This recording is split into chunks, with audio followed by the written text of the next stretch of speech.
My name is Lizelle McCochran, and I am the CPD Renewals Coordinator with the Board of Psychology. My goal today is to provide you with a better understanding of the new model you'll be using to accrue the 36 hours for renewal. The new model is called Continuing Professional Development, or CPD. So here's the format of today's webinar to give you an idea of what to expect. I will provide a brief history of the development of CPD. I will talk about each CPD activity, and after each category, we'll open up the floor to give you an opportunity to ask any questions you may have. All right, great. Let's get started with the panel introductions. I want to introduce our board member, Dr. Stephen Phillips. We have Antoinette Sorick, the Board of Psychology's Executive Officer, Jonathan Burke, the Board's Assistant Executive Officer, Cynthia Whitney, the Manager of the Central Services Unit, Anthony Payne, the Board's Legal Counsel, and Sam Singh, the Board's Regulatory Counsel.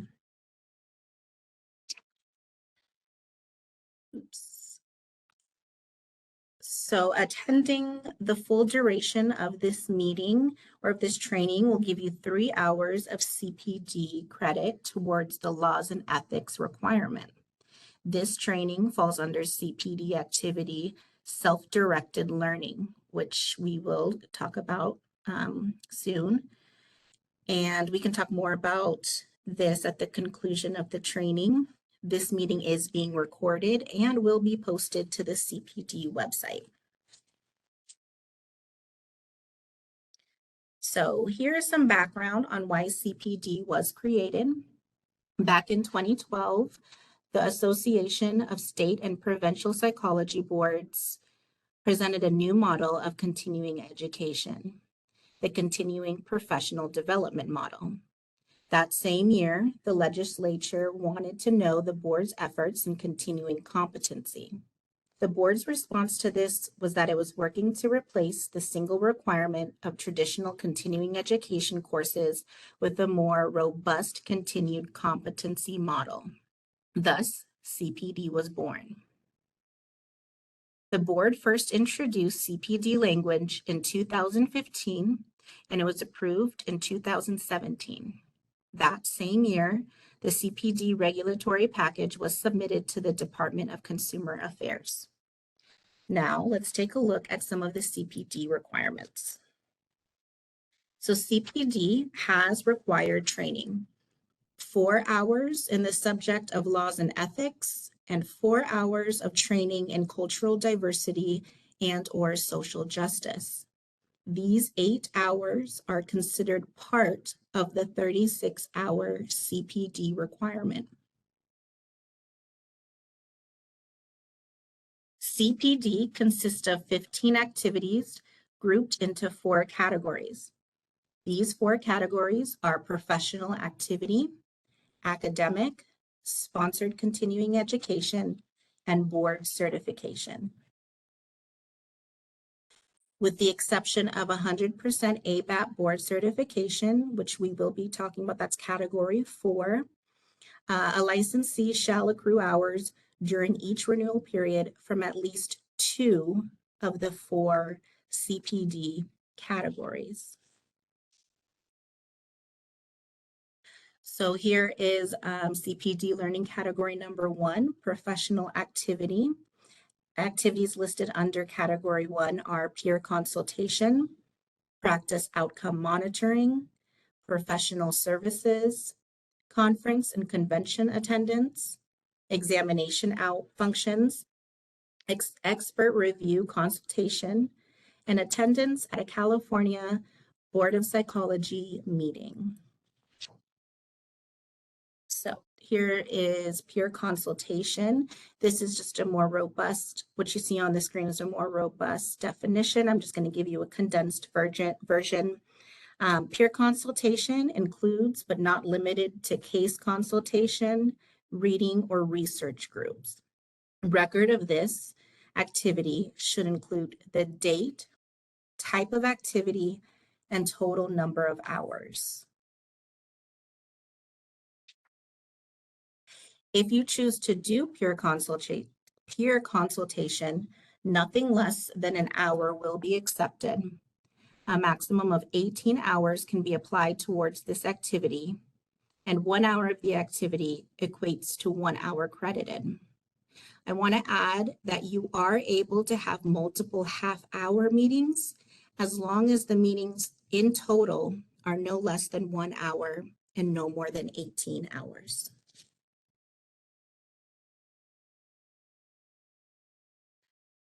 Practice outcome monitoring. So practice outcome monitoring is assessing patient or client outcomes via protocol, including the use of repeated standardized outcome assessment protocols to assess the patient or outcome or client outcomes. Record of this activity should include dates of monitoring, client identifier, and how outcomes were measured.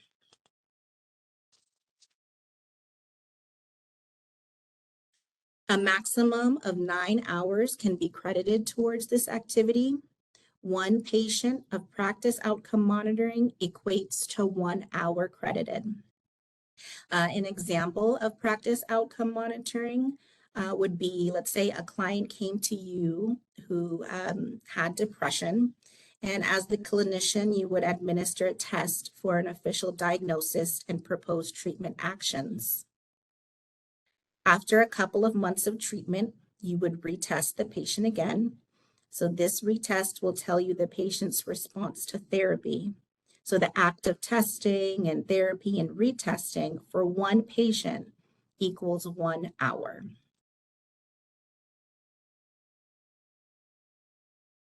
Next, we have professional services. So professional services includes, but not limited to, serving on psychological association boards or committees, editorial boards or peer-reviewed journals related to psychology, scientific grant review teams, or a board member of a regulatory body, or program development and or activities in service of psychology. A key point is that the services are separate and apart from a fee-for-service arrangement.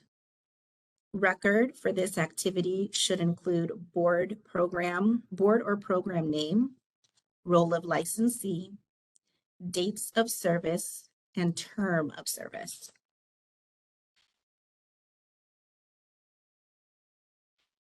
If you choose to use professional services to fulfill a part of the CPD requirement, a minimum of 4.5 hours or 6 months is required.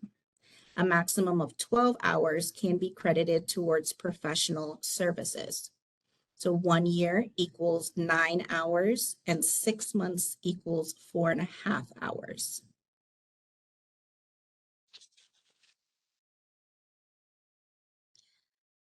Attendance at professional gatherings, either in person or via electronic means, that consist of multiple concurrent or sequential freestanding presentations related to the practice of psychology.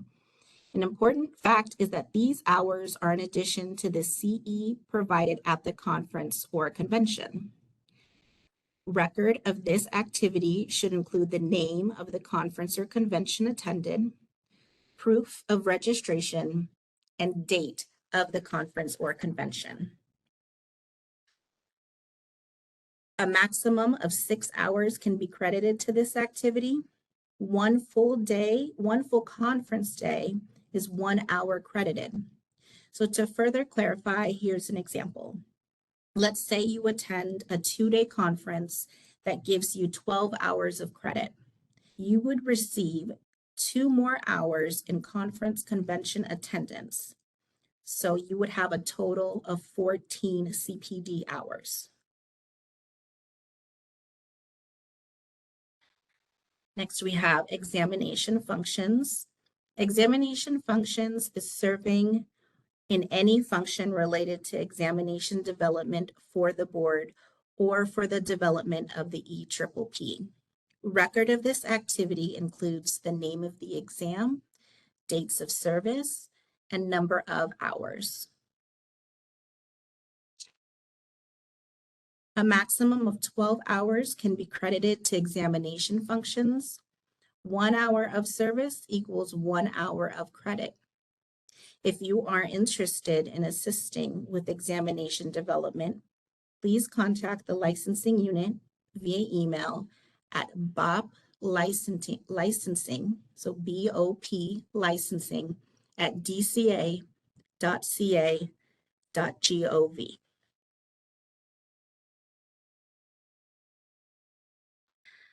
Expert review or consultation is serving in any expert capacity for the board. The record for this should include the dates of service and the number of hours. A maximum of 12 hours can be credited. 1 hour of service in an expert capacity is 1 hour credited. If you are interested in becoming an expert reviewer for the enforcement unit, please contact the enforcement unit via email at bopenforcement@dca.ca.gov. And we are actively looking for both the expert reviewer for enforcement and for the examinations. So I strongly suggest, if you can, to look into doing so. You do earn CPD credit and you are compensated for your time. Next, we have attendance at a California Board of Psychology meeting. Attendance at a California Board of Psychology full board or committee meeting. This would mean if the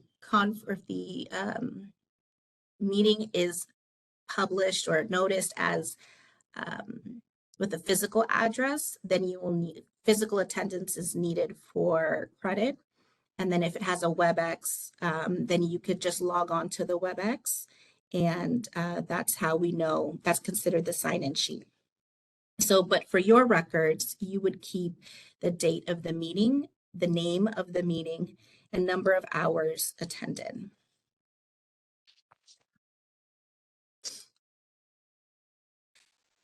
For this, a maximum of 8 hours can be credited. 1 day of board or committee meetings is 6 hours credited. For board or committee meetings that are 3 hours or less, 1 hour of attendance equals 1 hour credited. And then the schedule for the 2024 board and committee meetings are up. The link is there on the screen.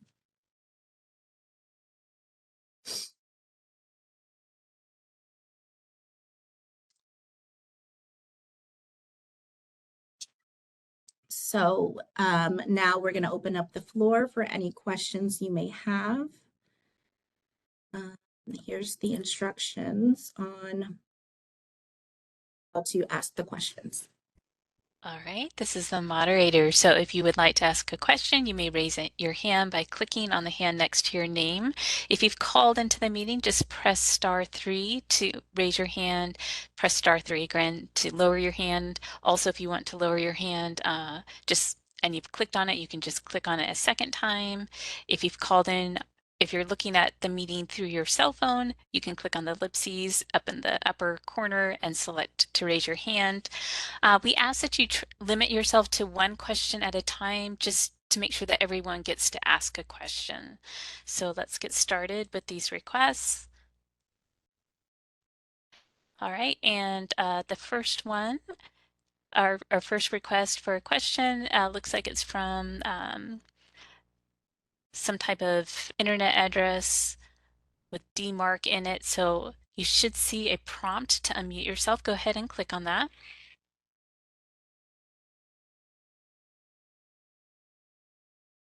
Somehow or another didn't put my name in there, and I want to make sure that I get credit for this webinar. So can you please explain to me how I can put my name in so you recognize who I am? You would need to log out and then log back in to fix your name. All right. And I just wanted to reiterate that these questions are for Category 1 CPD activities. All right, thank you. Our next question is from Amy Ergel. Amy, you should see a request to unmute yourself. I am wondering if peer review activities would qualify for any of these CPD activities. It feels more like it would be Category 1 than anything else, but it feels like it should qualify.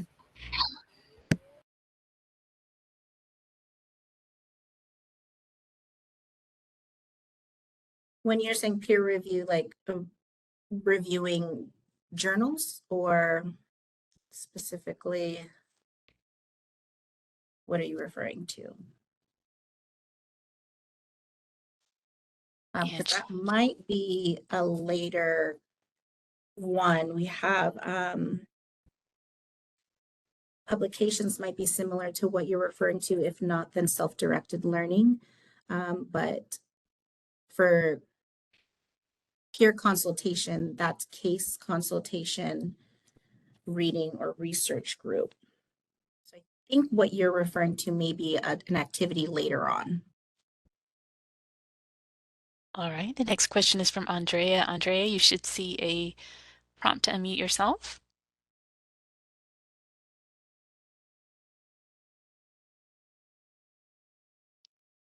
All right, Andrea, we'll try that one more time.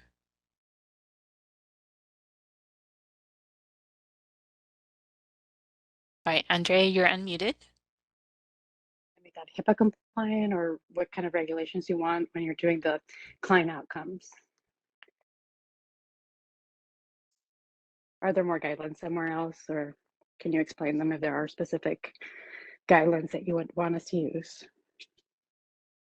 Yeah, you just have to make sure that the outcome measures, the tests that you are providing, are sensitive to cultural and diversity issues. We don't have a list of accepted or of approved outcome measures. It's up to the psychologist to research. Okay, thank you. All right, the next question is from Andrea Jameson. Andrea Jameson, you should be able to unmute yourself. Thank you. Could you please clarify again the piece about the conference or convention attendance?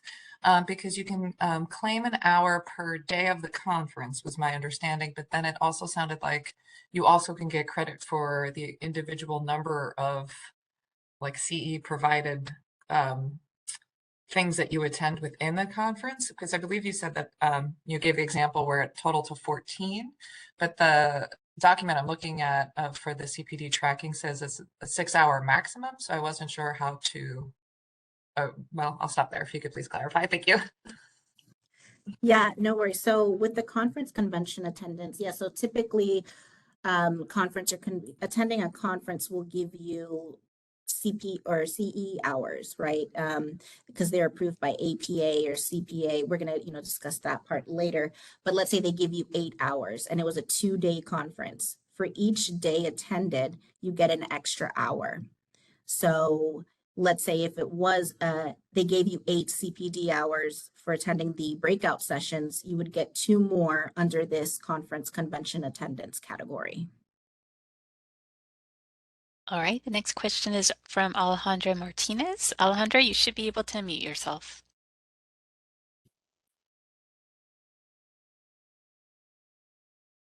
All right, Alejandra Martinez, we'll try that one more time. You should see a pop-up to unmute yourself. Go ahead and click on that. There you go, you're unmuted. Not at the top of it. I do trainings for suicide risk reduction, and are those considered things that I can get continuing education credit for? I'm the trainer. Yes, you can. And we'll talk about more of that. It's going to be in either category number 2, where if it's a approved training, so if the training is approved by APA, CPA, or one of the other board recognized entities, you can get sponsor. It's called Sponsor Approved Continuing Education Instruction. And we'll talk about that in category 2. Thank you.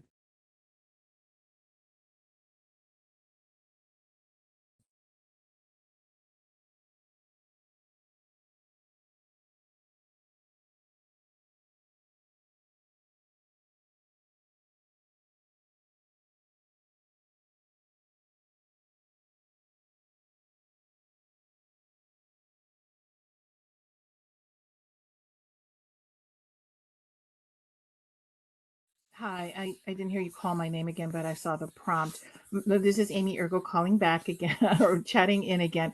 For some reason, it muted me again and I could not unmute.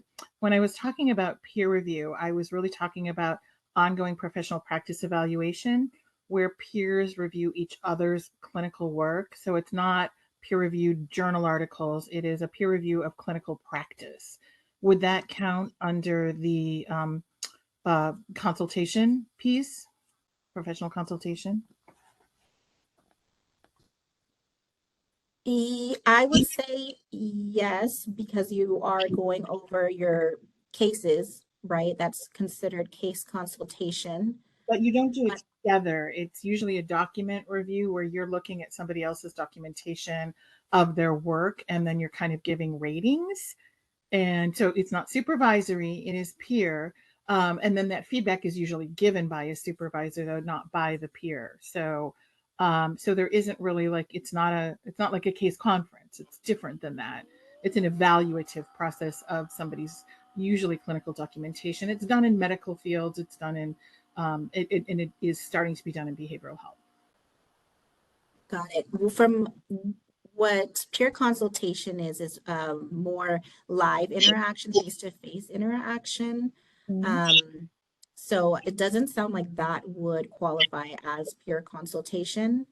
Would it qualify under anything? I mean, I think it is an activity that is being done more and more frequently, is definitely a part of professional practice, and it can take several hours a few times a year to do, and it feels like it should be part of this. It is a continuing practice development kind of activity. So would it fall under any of your categories? And I'm wondering, if not, why did you omit it?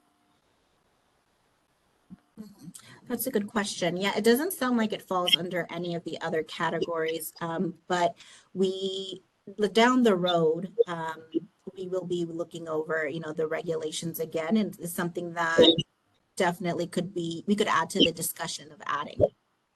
Okay, thank you. Yeah. All right, so our next request for comment is from Dr. Ann Jackson. And Dr. Jackson, you should see a prompt to unmute yourself. There you go. Are you able to hear me? Yes, we can. Okay. So I'm confused about the limit on the number of CEs one can claim for BOP meetings.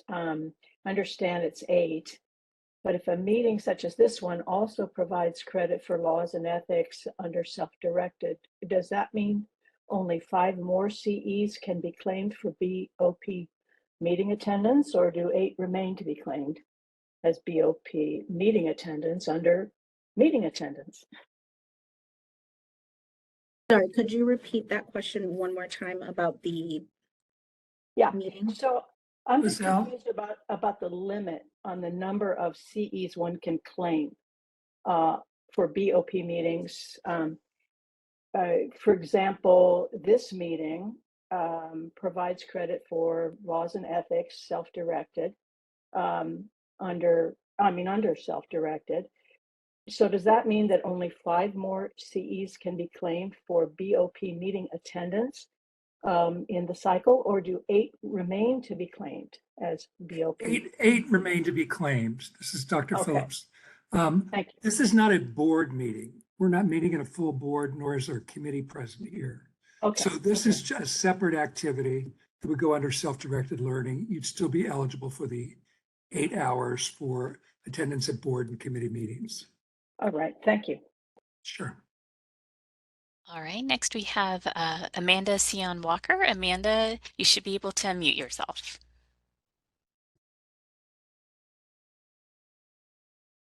There you go.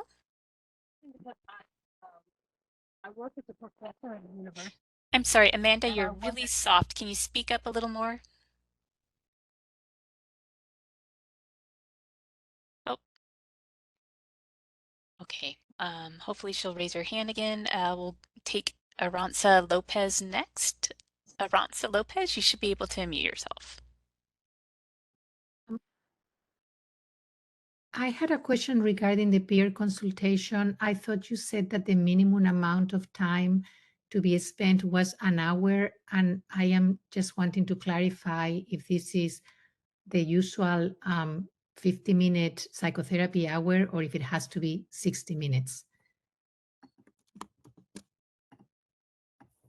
For the purpose of a peer consultation, we're doing the 60 minutes. Okay.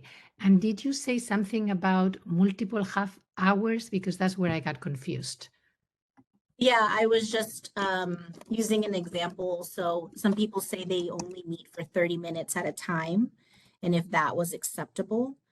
And yes, it is. You can meet for, multiple half hours as long as the minimum hours used is 1 and then the max is 18. Got it. Thank you so much. All right, next we have Azitza Ruparvar. Azita Ruparvar, you should be able to unmute.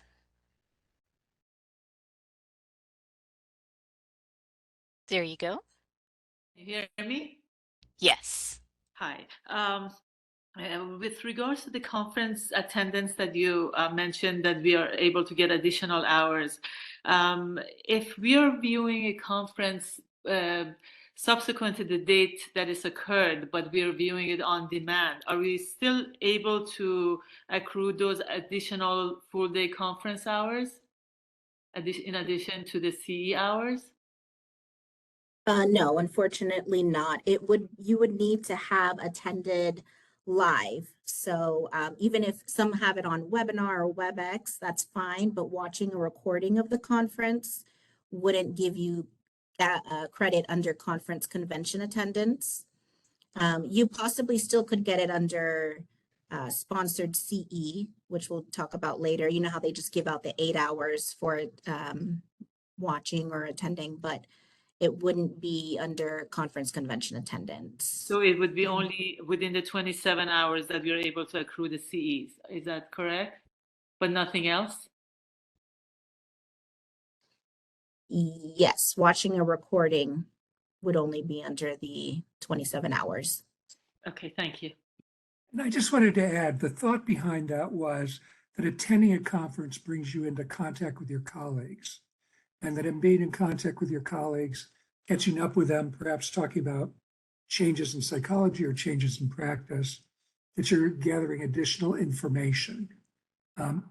What we're trying to encourage people to do is have a more interactive relationship with their colleagues rather than just sitting in a continuing education class, but rather kind of being in the mix with other colleagues where we have an opportunity to think and collaborate together.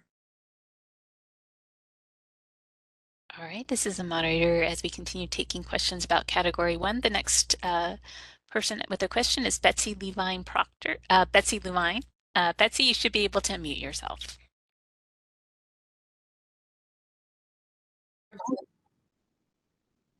We can hear you. Yeah, for a Board of Psychology meeting, if one were unable to attend 6 hours but could attend, for example, 3 hours, is that possible to then get 3 credits?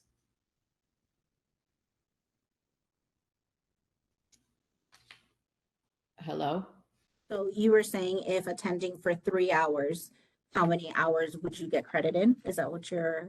Yeah, if you could only attend a 6-hour Board of Psychology meeting for 3 hours, is it possible to get 3 hours of credit for attending for 3? Yeah, so if it's 3, you would get hour for hour credit for less than 3 hours. And then anything more than 3 hours or more, you would get a full 6 hours. I see. Thank you.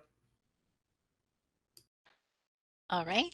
Next, Gail, could you clarify Don't they have to attend the full meeting? For the attendance.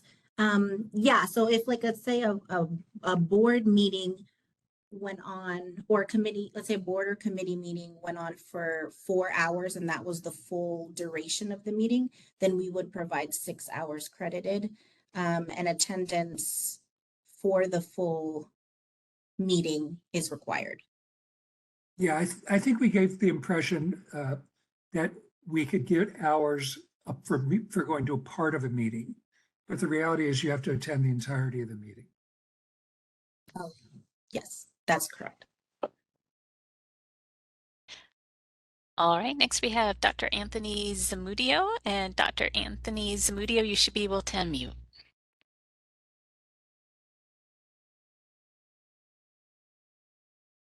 All right, Dr. Anthony Zamudio, if you see a prompt to unmute yourself, go ahead and click on that. There you go. I know when I was filling out the form, it said to clarify if it's a 6-month or a full year term. There's certain committees with CPA and the Los Angeles County Psychological Association with the Ethics Committee, you're given a 3-year term. I'm just curious if some of us has been on the committee for like 10 years and that, will there be a limit down the line as terms of the number of times we could report the 12-hour maximum, or would it be allowed to be ongoing? So for this, as long as you are on the committee or, on the board, you are able to use those hours. So if it's a 3-year term limit, you would at max in your 2-year renewal period, you would only be able to claim 12. And then you can claim the next year, the remaining 1 year, on your next renewal. Yeah, perfect. Thank you. Well, I just wanted that clarified. Yeah, thank you. All right, this is a moderator. And just clarifying with our webinar leader, was that the last question or were we taking one more? So yeah, that will be the last question. We can move on to category 2. Okay. And then we'll take more questions after that.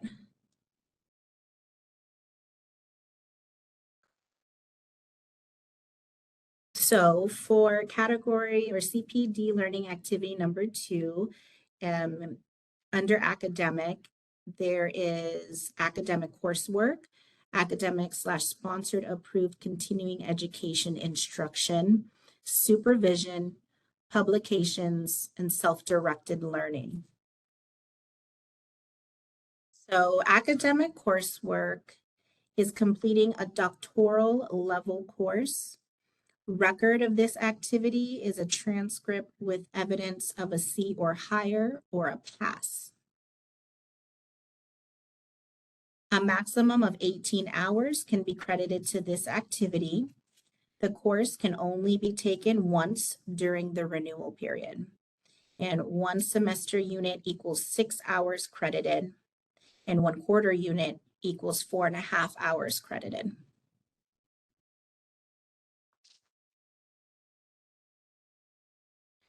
Next, we have the academic sponsor or academic sponsored approved continuing education instruction. So academic instruction means teaching a doctoral level course. Sponsored approved CE instruction means teaching a sponsored CE course that relates to the practice of psychology. Record of this should include the course syllabus, title of course, name of institution, and dates of instruction. A maximum of 18 hours can be credited towards this activity. For academic instruction, 1 quarter or semester academic course equals 18 hours credited. And then for sponsored approved CE instruction, 1 hour of instruction equals 1 hour credit. Next, we have supervision. So overseeing the professional experience of a trainee who is accruing hours towards licensure as a psychologist, marriage and family therapist, licensed clinical social worker, licensed professional clinical counselor, licensed educational psychologist, or physician and surgeon. Record should include dates of supervision and a trainee identifier. A trainee identifier is however you choose to identify the trainee. Just some people may use their psych associate number or just the initials of their name. Under supervision, a maximum of 18 hours can be credited. 1 hour of supervision equals 1 hour credited. I would like to also point out that supervising practicum students does not count towards this CPD activity. So next we have publications. Publications means authoring or co-authoring peer-reviewed journal articles, book chapters, books, or editing or co-editing a book related to psychology or a related discipline. Record includes either a letter of acceptance for publication or proof of publication with the publication date in the renewal period for which it is being submitted. A maximum of 9 hours can be credited. So one publication equals 9 hours credited. And last but not least in this category, we have self-directed learning.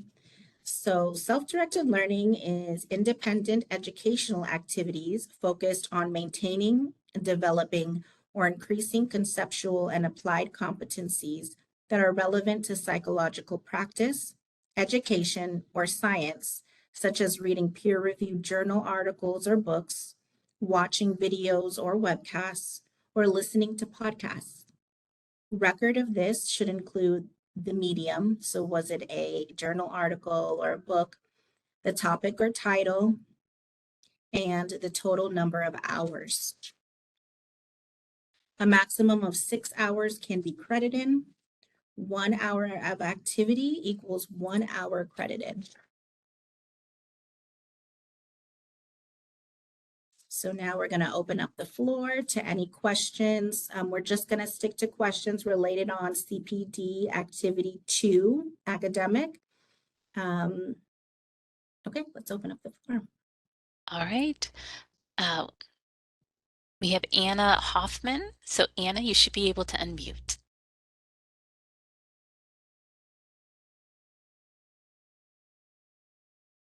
Anna, you're unmuted. I'm still muted. You are unmuted. We can hear you. Oh, unmuted. Okay, sorry about that. So my question is for the self-directed learning category, we can only obtain a maximum of 6 hours toward our 36-hour total, and I'll be including this webinar for 3. And we'll all be reading a book for the next whole cycle that will fulfill the cultural diversity and justice requirement. That take me about 4 to complete, and I count toward the maximum in this category. And can also say that I've the 4-hour required cultural diversity and social.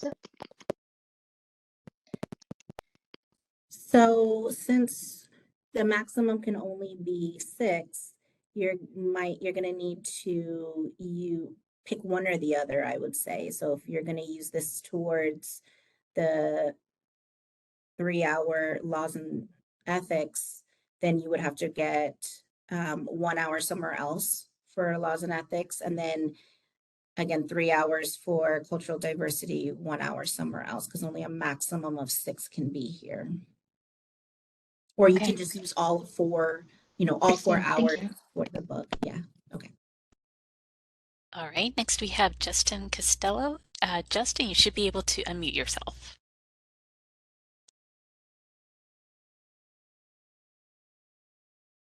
Right. Justin, we'll try that again.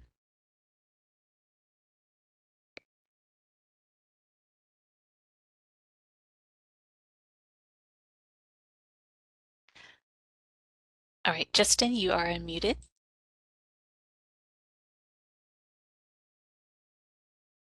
Can you hear me? Yes. Oh, wonderful. Thank you. And thank you for holding this today. It's much appreciated. Regarding the personal development time, you mentioned that you could do books and other materials and podcasts and stuff like this. Uh, Is there more direct guidelines on what qualifies under that category? Is there, I assume it has to be related to the field of psychology, but like, does it have to be a podcast that is hosted by someone who has a PhD or a PsyD in psychology, or can it be adjacent or related? Just trying to be mindful of like, maybe I watch these podcasts or these YouTube videos, and I think that they qualify, and then I'm just wondering how it's determined whether it's qualified or not. Yeah, so I can answer part of it, and then if one of the panelists want to add on to it, but I would say, just be mindful, as long as it's another mental health professional, a qualified mental health professional, or, when you're reading a journal, peer-reviewed journals are, best, or books, they have to be related to the psychological practice that helps increase your competency in psychology. Okay, great. If does my panelists, anybody want to add anything on that? Yeah, I'll add something. Yeah, I mean, that's why the only thing we ask you for is the topic or title, because it's got to relate to the subject of psychology or the practice of psychology or something adjacent. So I think you should be able to look at fairly far-ranging materials, so long as it's materials that are coming from licensed mental health professionals. Perfect. Okay, thank you.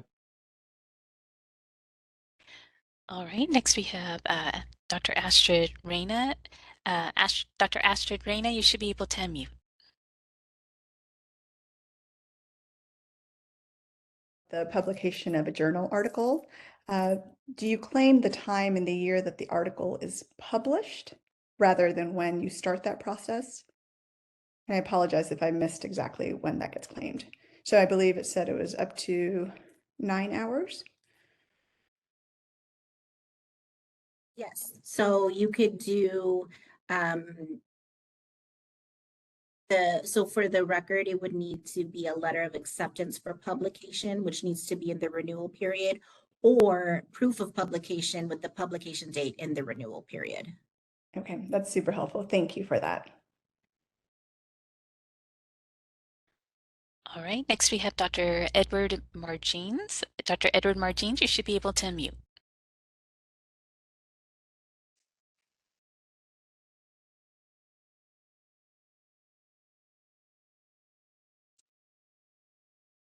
All right, we'll try that one more time. Dr. Edward Margines, if you see a prompt to mute yourself, go ahead and click on that. Thank you. So first of all, I'm kind of wondering about, in terms of submitting this record, it's kind of a brass tacks question, but is that something where I'm going to upload a document that talks about the record of for example, within self-directed learning, if I read a book or listen to a podcast, in what medium do I submit that? Is there going to be something on the site for that? Yeah, we have a CPD reporting form. It is located on the CPD webpage on the board's website. And you can use that, or if you can follow a model similar to that, it just needs to have the required documentation listed. And then on your renewal, if you renew in Breeze, which I strongly suggest because it's faster to renew online, you have the option of uploading the documentation. Okay. With the renewal. Thank you. Zell, do you need to upload the renewal, the documentation, or can you wait until you're asked for an audit? Yeah, you don't have to, it's optional. So you would just keep record for 4 years. And then if you are selected for an audit, you'd be notified via email and a letter, and that's when you would furnish it to the board.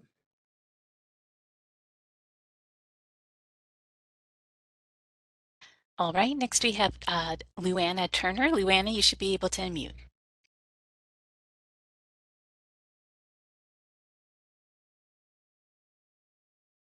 And Luana, you're unmuted. Okay, great. Thank you so much. This is super helpful webinar. I have two questions. They're both about supervision. The first is, you said that practicum students don't count. And I was just wondering how you guys came to that decision.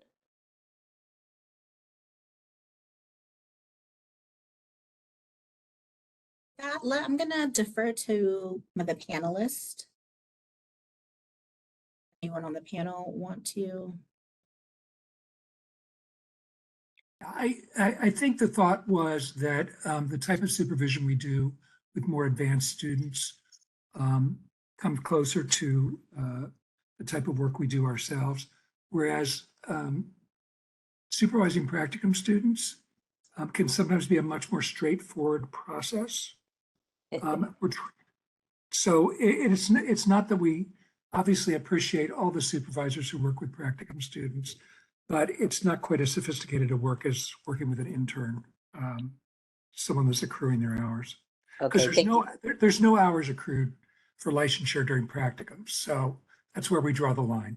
Okay, thank you, Dr. Phillips. And so then I'm assuming that means that we can log supervision hours for interns and postdoctoral fellows. Correct. Anybody that's accumulating hours toward licensure. Okay, great. Thank you so in much. Any of the licensing categories. That includes psychologists and it includes master's level clinicians that are licensed by the BDS. Okay, great. Thank you so much. Sure. So we're going to hear from Nabuko Satori. And Nabuko, you'll see a prompt to unmute yourself in just a moment. Go ahead and click on that.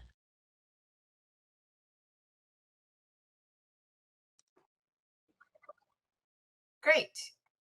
So I have a question about publication.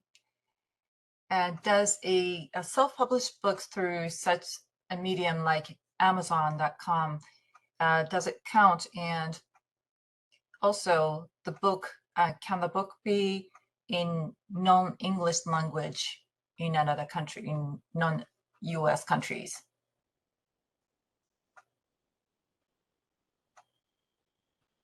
That's a good question, because if you on Amazon, they don't need you wouldn't get a letter of acceptance for publication for that, right? You could just post it yourself. Right. There will be a link that you will be able to kind of check that it is being published.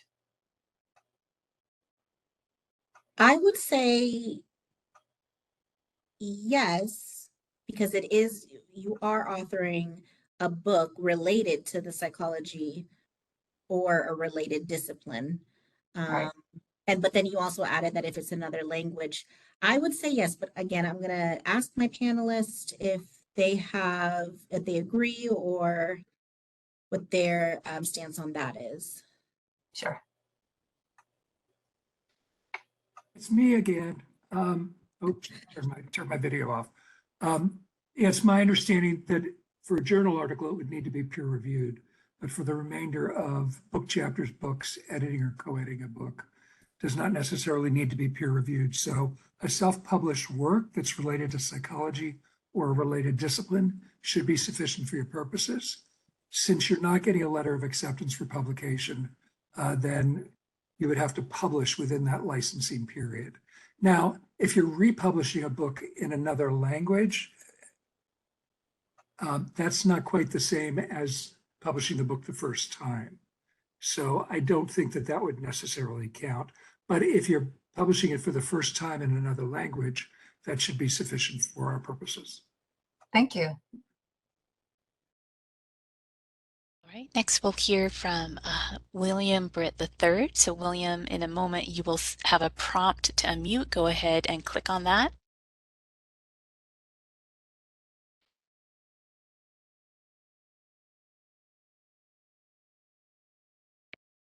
And William, you are unmuted.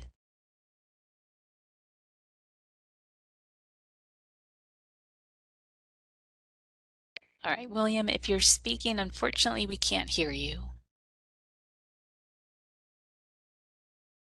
All right, so for the sake of time, I'm going to go to someone else. We'll come back to you. Okay, so our next person we're going to hear from is Regina. And Regina, when you see a prompt to unmute, go ahead and click on that.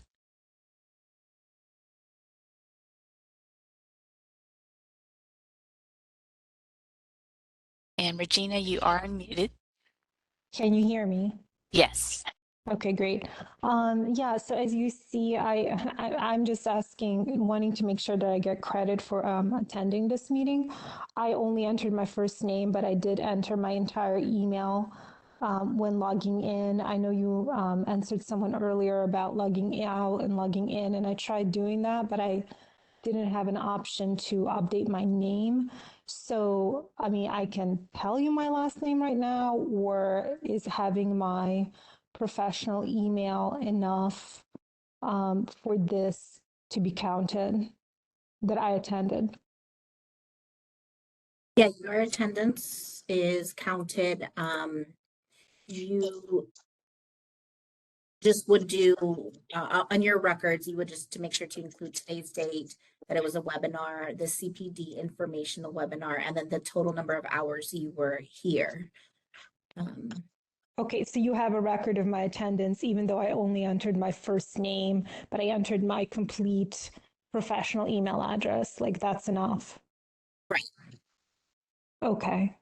Okay, and there won't be a record of this. It's just something for me to record. Like you have the record on your side of who attended. Okay. Exactly. I have the record. And then if you're selected for an audit, I'd still be able to go back and look up your, information. And if I saw your name, I would know that it was you. Right, because you have my email address. Okay, great. Thanks. All right, next we're going to hear from Ethan Schwartz. Ethan, you should see a prompt to unmute yourself. Go ahead and click on that. All right, Ethan Schwartz. Ethan Schwartz, you should see a prompt to unmute yourself. So my question refers back to a previous question, which is about doing trainings that don't follow, they're not APA approved trainings, but they are, for instance, like training, coming in as a consultant to do a training to a pre-doctoral research, pre-doctoral interns or MFT interns. Would that qualify as peer consultation because there's a psychologist present, but it wouldn't qualify as an academic course, obviously. It wouldn't qualify as an APA approved training, but how would it, but is there no place for it to qualify as some sort of CPD?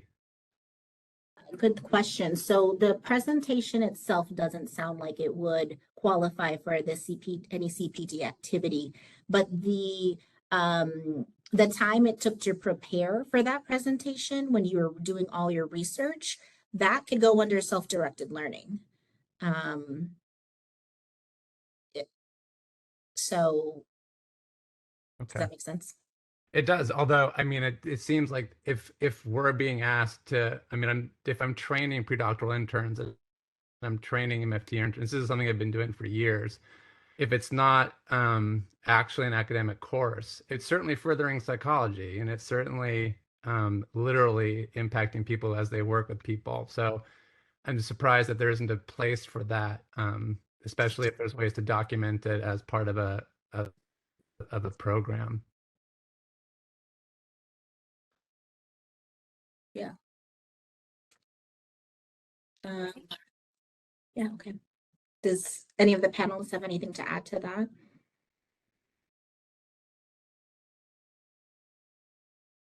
So I appreciate that there's a lot of things that we do that are not necessarily going to get you CPD credit. That's just the nature of being a psychologist. But we've chosen specific things that we think of are maybe not of a higher value, but are more easily documentable or are kind of fall more within the rubric that we intended by way of the continuing professional development model. So much like the woman that asked earlier about doing peer review of paperwork, that's not something we anticipated at the time as being a particular activity. You know, But I appreciate there's a lot of volunteer time I spend as well that will not fall within CPD. So to that extent, I share your concern, but and certainly this model will evolve with time, but at present it's not included within the model. All right, next we have calling user 18. Calling user 18, you should be able to unmute yourself. I believe that you would press *6 to unmute. There you go, you're unmuted. Hi. Great. Hi, can you hear me? Yes. Oh, sorry. So I have a question regarding supervision. So I currently reside in North Carolina, and I work with the Army. So I'm located, pretty much I work inside the military base, but also supervise pre-doctoral interns. So would that count towards supervision hours?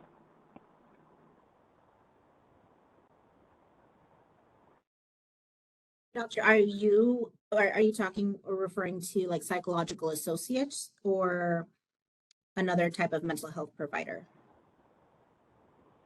They are psychology pre-doctoral interns. You're listed as their primary or delegated supervisor when they register as a psychological associate. I would be considered a delegated, but so the reason is that they might not, because they are active duty service members, they can get their license anywhere they prefer. They could be North Carolina, it could be California, it could be anywhere, but at the time I do supervise them pretty much during one of their rotations. As they are accruing hours toward licensure, you can report those as academic supervision. If they're not accumulating hours toward licensure, like a practicum student, you wouldn't be able to claim those hours. I will, because I have supervised pre-doctoral interns, and this upcoming academic year, I'll be supervising postdoctoral fellows as well. So those hours would count because they're all psychology, well, I guess psychology professionals. It doesn't necessarily have to be psychology, but it's as long as they're accruing hours toward licensure. That's great. Thank you. All right, our next question is going to be from Dr. John Carmody. And Dr. John Carmody, when you see the prompt to raise your, or excuse me, unmute yourself, go ahead and do that. Oh, try that one more time.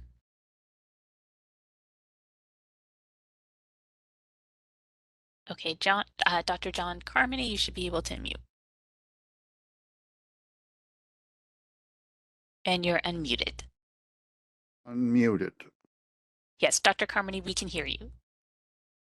Oh, he just muted himself.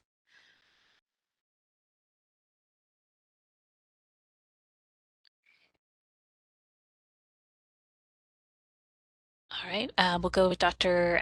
Mayhall, Dr. Alice Mayhall.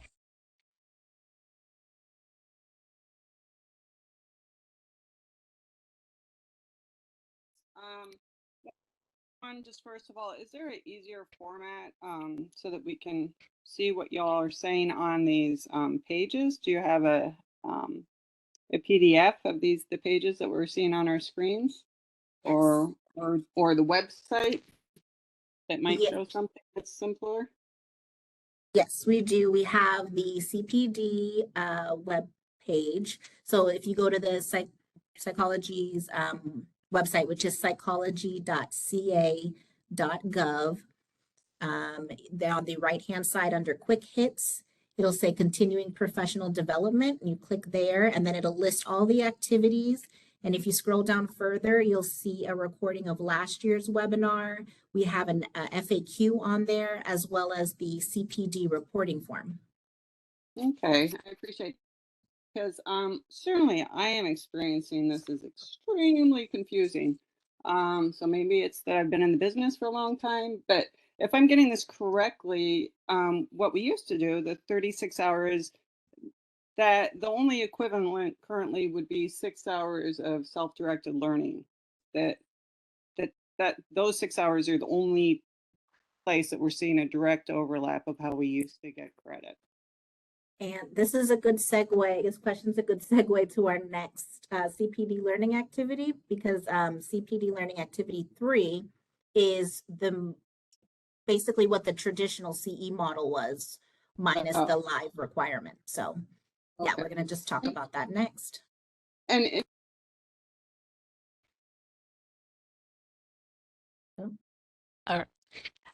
I'm sorry, do you want me to go back to Dr. Muriel? Yeah. Okay.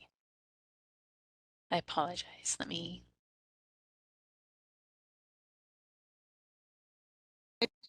Sorry, I just had all sorts of thoughts, but I was wondering if you at some point during the discussion today, you could go back to what was the original hope with this complete overhaul, and what, at least from a user standpoint, its experience is extremely confusing. I have the vague hope that over the years I'll get it. But I mean, obviously the fact that we're doing a 3-hour presentation on how to get these hours is reflective of the fact that it is genuinely very confusing. So if you could go back to what's the hope, what's the point, and keep reiterating it, that would be helpful to keep us focused, I think, as to why we're doing this. Thanks, that's all. Would you like me to field that, Lizelle? Sure. Thank you, Dr. Phillips. Okay. The original idea behind adopting this model is that the traditional CE model did not necessarily lead us to be interactive with our peers. And then in order to enhance competency, the research indicates that competency is better promoted by activities such as peer consultation or some other form of activity, supervision, that brings us in contact with psychologists or psychologists in training or other mental health professionals, where we actively are discussing our work and evaluating our work, or helping others to evaluate their work. So that's why, for instance, with respect to attendance at conventions, we give you the possibility, if it's a 2-day convention, of an additional 2 hours, simply because we're bringing you into an interactive environment. The traditional CE model, which is slowly falling out of favor, can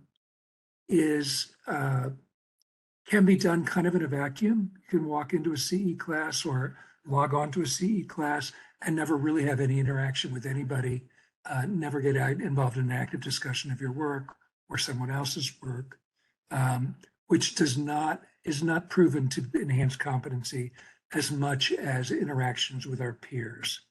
Psychology can be a very self-isolating profession, and as a result, people sometimes will not be aware of what's happening in the field, what other people are trying at this point, or what the new research indicates. So this is a much more interactive model. It's in keeping with how what has traditionally been called continuing education is starting to evolve in a variety of different fields, because it's felt that it better enhances competency. So hopefully that helps you understand the reason for the changeover to the model.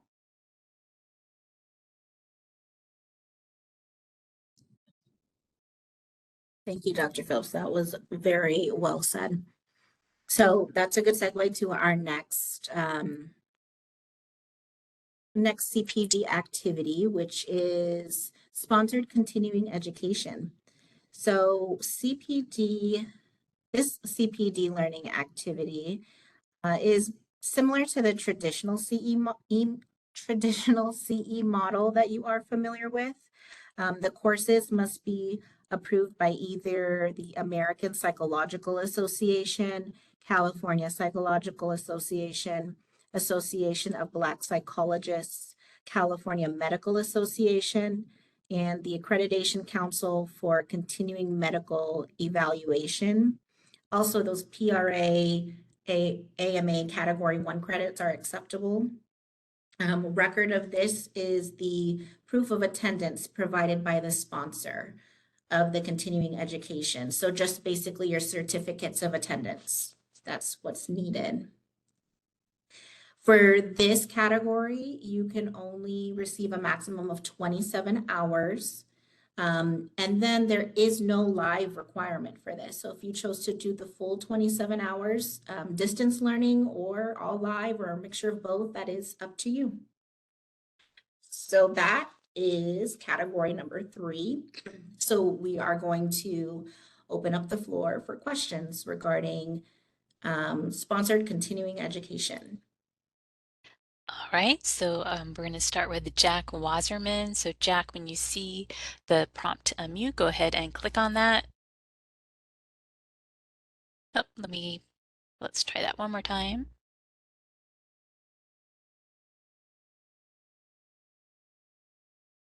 My hand raised with the question. All right, so Emma, Dr. Emma Gerard will take you first. Yes, thank you. So I see that CAMP, CAMFT, or CCAPP are not on this list of providers.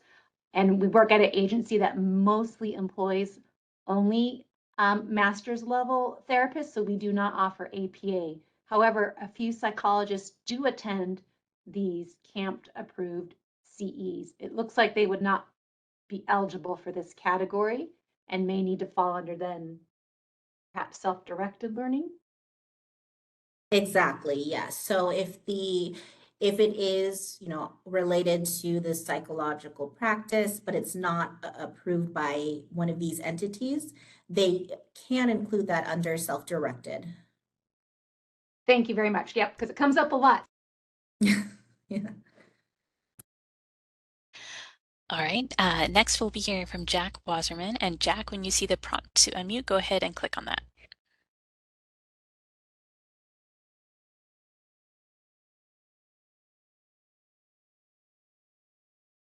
All right, looks like he's having... Okay, Jack, you are unmuted. Good afternoon. I think somehow we neglected to ask, I neglected, or there was a snafu on the previous category too. Can I ask a brief question? Sure. Okay. I supervise the psychological associate and teach a graduate level course. Does that mean I could probably end up with 36 hours credit, or is it only 18 hours per category, for example? Yeah, good question. So you will need to use at least 2 CPD categories to fulfill your 36 hours. Okay. Thank you. You're welcome. And we will just be asking questions about this sponsored continuing education. At the end of the presentation, we'll open up the floor again and you guys can ask any questions, questions regarding any of the categories. All right, next we will hear from Amy Wiseman. Amy, oops, Amy disappeared, so it looks like we might have Anna Mueller. Anna Mueller, if you'd like to unmute yourself.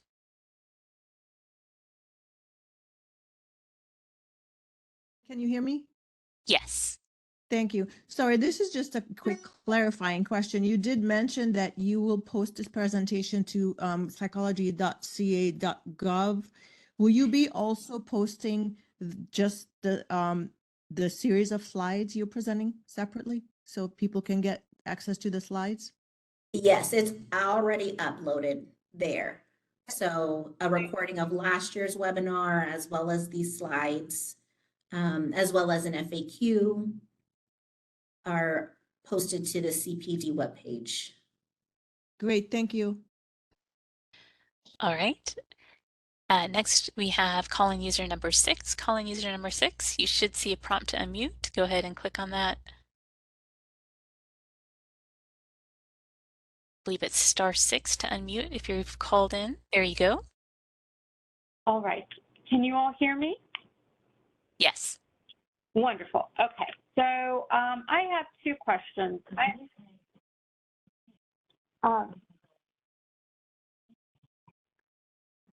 Okay. So I'm also a teaching faculty, and I teach more than 1 class each semester for graduate students. And I'm very confused because they range from 3 to 6 units in terms of class for 15 weeks. So if I teach just one class versus like 3 or 5 throughout the 2-year period for renewal, does that mean then it's just a maximum of 18 for whether I teach one class or a series of classes? Right, yes, because academic instruction, let me go back to that slide. So Because it's very confusing, yeah. Yeah, as long as it's a doctoral level course, only one course, one semester, one quarter, is 18 hours. So even though you teach multiple courses, just that one course would give you the 18, and that's the maximum you can get in this category. Okay, and you just said it was doctoral, so even like master level for BBS would not count? It would just be psychologist? Yeah, so it has to be a doctoral level course. Okay, all right, thank you. All right, next we have Carla Chomka, and just a reminder for people to please stick to one question so we can get as many people asking their questions as possible. Carla, you should see a prompt to unmute.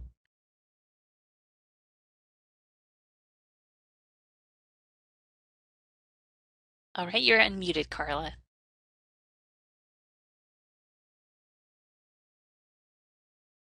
Carla, can you hear us?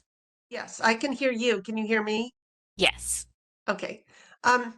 I just, would you please clarify about the sponsored ed, continuing ed, that the total number of hours is 36. We have, what is it, 10 hours, cultural diversity and law and ethics. It's like 9 or 10, or maybe 8 or 10.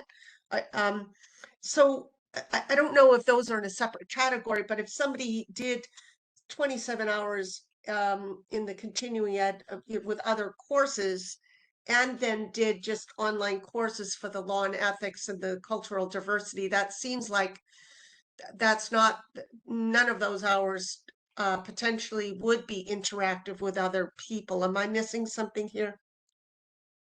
So the 8 hours, so 4 hours in laws and ethics and 4 hours in the cultural diversity and or social justice, those are a part of the 36. So if you chose to use a course to fulfill those 2 requirements, then those 8 hours would be a part of the 27. Right. Okay. So then that would leave 1 hour more than, in some other category. So conceivably, a person could do 27 hours of online courses, 8 hours of online courses for the 2 required things, cultural diversity and law and ethics, and then maybe 1 hour of some interaction, maybe a peer review, right? That would qualify? I think you're misunderstanding. The 8 hours, you have to do 4 hours of social justice and cultural diversity, and 4 hours of law and ethics. You can fulfill those requirements in any category. If you were to choose to do those within continuing education, they would be 8 of your 27 hours. Okay. But they're not a separate category. Okay. So they don't count standing alone. So the most continuing education hours you could get is 27. Yeah, Okay. if that makes sense. Yes, that does. Thank you for clarifying that. Sure. All right, next we have Carla Dufresne. And Carla, you should see a prompt to unmute yourself.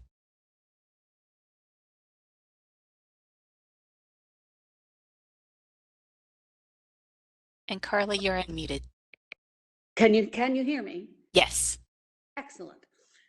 I wanted to go back to the question that was raised by the person who was doing the peer review of her colleagues' record keeping. And I'd like a little clarification on that, because it does seem to me that in the spirit of what the ASPPB had been going for, that should she, for example, following all of that time reviewing her colleagues' record keeping, have a conversation with that colleague and provide that feedback, which I would assume is going to happen unless they're doing all of this, via email or I don't know, snail mail. That at minimum, the conversation that she was having with that colleague should count, and that at maximum, given the fact that they're having feedback and the quality of that feedback was dependent upon what she read, that this was exactly in the spirit of what ASPPB was intending. So I'd like a little clarification on that point. Actually, it doesn't. The hour, if she spent an hour talking with the colleague regarding their documentation and their cases and what needs more to be included, so long as it's a case-focused thing, that would fall within peer consultation. It needs to be interactive and at the same time. It can't be interactive like posting on a Facebook and then somebody responding on Facebook and then somebody else responding on Facebook. No, It needs to be a more interactive. So looking at somebody else's paperwork, I don't think we can call interactive. No. It's so I think you might be able to make an argument that the meeting you had with the colleague regarding their casework might fall under peer consultation depending on the subject matter, but the actual peer review of the case of the materials does not fall in any of the CBD categories. Does that make sense? Yes, it does. The debrief would, the time spent learning to be able to give the debrief would not. Correct. Thank you. Sure. All right. Next, we will hear from Dr. Donald Grimm. Dr. Donald Grimm, you should see a prompt to unmute. All right, we'll try that one more time. There you go. You're unmuted. I for some reason I lost the graphics. I had them for the first section, but then the last couple I have not seen anything. It's a blank screen, so I wanted to know what I need to do to be able to follow along. This is the moderator. I hate to say, but probably just logging out and logging back in would be the best thing to do, just to refresh what you're seeing. Okay. Okay. Okay, great. Okay. Thanks. You're welcome. Next, we have Ashley Valancourt. Ashley, you should see a prompt to unmute yourself. Clarify earlier regarding the clinical supervision, you mentioned that you would use a trainee identifier, their initials or one of their numbers. I just wanted to clarify, is there a reason we can't use their actual name? Actually, outside the scope of a clinic or wherever you're doing the supervision, your relationship with your supervisee is confidential. So in order to protect their confidence, we would ask that you use an identifier. That's the reason. Is that responsive to your question? They already muted themselves again. Okay. All right, so the next question is from Cheryl Felix. And Cheryl, you should see a prompt to unmute.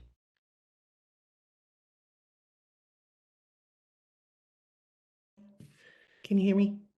Yes. Hi. My question pertains to academic coursework. I was thinking of getting a master's in psychopharmacology in an effort to do prescriptive authority in another state, but I believe you said the coursework has to be at the doctoral level. Just wanted to know if that would count, because you would have to get a doctorate and be licensed to do that master's in psychopharm.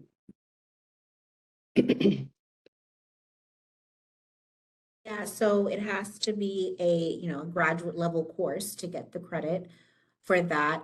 You can look at specifically, there's the section 2914 of the code, which is also available on our website, psychology.ca.gov. But yeah, in order to get CPD activity, it must be a doctoral level course. Yeah, so then the master's in psychopharm just would not count, even though it's towards prescriptive authority in another state. Right, correct. Okay, thank you. All right. We're taking 2 more questions, and our next question is from Deborah Mandel. Deborah, you should be able to unmute. All right, Deborah, we'll try that one more time.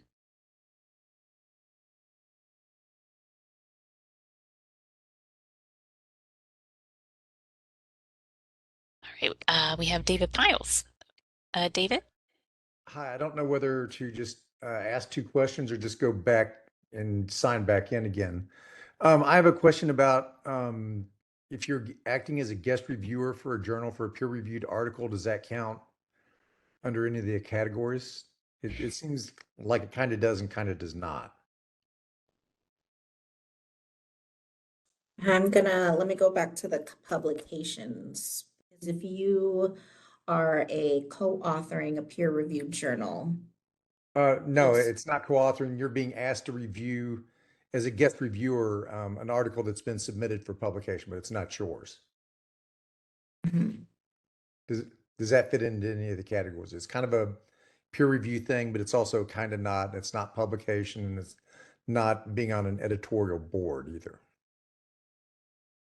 Right, that's what I was next. Oh, sorry, go ahead, Dr. Phillips. To my knowledge, that doesn't fall within any category. You might be able to make an argument for it in self-directed learning. If it's an area you're not familiar with and in working with the article, you're doing a deep dive on that subject. But otherwise, I can't imagine what category that would fall in. Usually the situation that comes up is that I've published in that area, and so people have sent me articles and asked me to be a guest reviewer for that particular article or issue. Right. Yeah, that doesn't fall within academic. It doesn't fall within academic publications. And I guess it would depend on what you were doing with it and whether you felt comfortable labeling that as self-directed learning. I mean, to a certain extent, this model, more than the past model, invests you with a certain amount of discretion and professional judgment. So you'd have to make that judgment as to whether you thought you were in the process of learning by doing that. Okay. Okay. Does supervising doctoral dissertations count as academic work, or is that the course credits are not enough at any one time? Because it's usually like 1 credit courses. But is it for an entire academic term, such as a semester? Yes. Should qualify then. Okay, great. There's not a certain number of units you have to have. So that could be one way that you're getting instructional credit, so long as you are listed as the instructor of the class. Because the students enroll in those, at least with the institutions I know of, that's considered an academic course, and the chair of the committee is considered the instructor of the course. Okay, and next we have our last question, for this category, Dr. Darlene Towns. Darlene, you should see a prompt to unmute.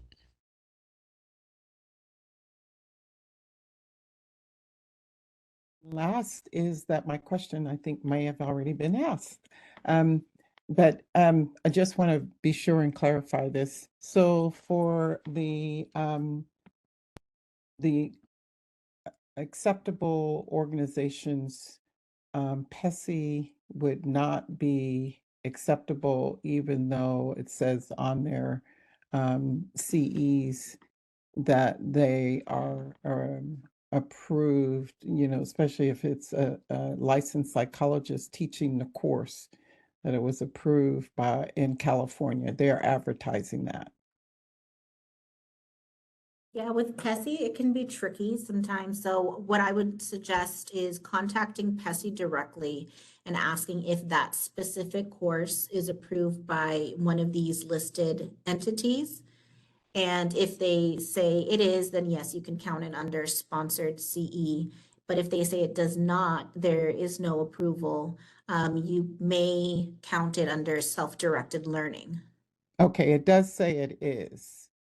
For the courses that I was taking, it does say that it was approved under APA. It's on their list of explanations of whether or not California psychologists can claim them or not. So that's why I'm asking. And do I need to have a copy of that when I turn in my, or to retain in my records in case I'm ever audited? If I'm using that towards my licensing, renewal.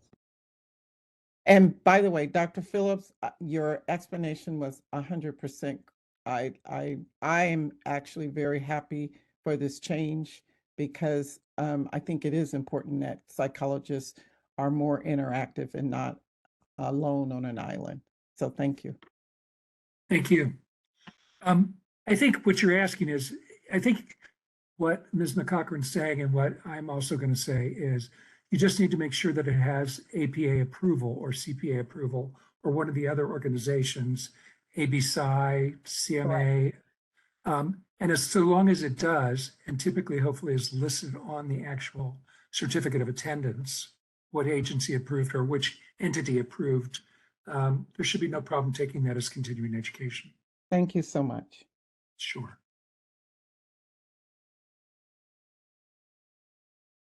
All right, that was the last question for this particular category area. All right, thank you, Ms. St. Clair. So we're going to go next to our last CPD category, which is learning activity number 4, board certification. So ABAP board certification counts for 100% or 36 hours of required CPD in the renewal cycle in which the certification was awarded. The senior option ABAP board certification, ABAP is the American Board of Professional Psychology. So the senior option of ABAP board certification counts for 50%. So 18 hours of required CPD in the renewal cycle in which the certification is awarded. So the record for this would be the proof of specialty certification. Okay, that's the last CPD learning activity. So I'm going to open up the floor again, and we're going to specifically have questions about CPD learning activity 4, board certification. And I'd just like to clarify that if you do an APAP certification and get you 36 hours, you'll still need to meet the 4-hour requirement for law and ethics and the 4-hour requirement for cultural diversity and social justice. So if those are part of getting your ABAP certification, and you can make an argument that there's 4 hours of each within the certification, that would be an allowable way to prove it. But also you might still need to be taking a couple of additional courses just to make sure that you've covered that ground or that you've covered that ground in one of the 4 categories. All right, so our first question is going to be from Medisa Pavapur. And again, just a reminder to please keep yourself to one question at a time so we can take as many as possible. And Medisa, you should see a prompt to unmute yourself.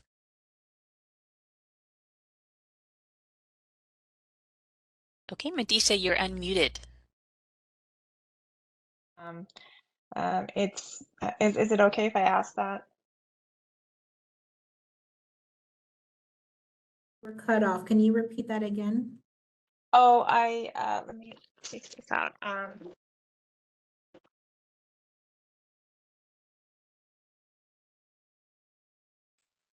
Oh, okay. Hello?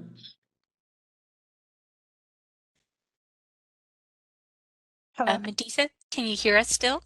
Yes, I can hear you. Sorry, I think it was my headphones. Can I, so I have a question about clarification about supervision. If we are supervising folks who are registered psychological associates, but they're not accruing hours, so they do have a registration number, but not like a postdoc who's kind of done with their hours, but we're still continuing to supervise them because they're not licensed. Can we count those as supervision?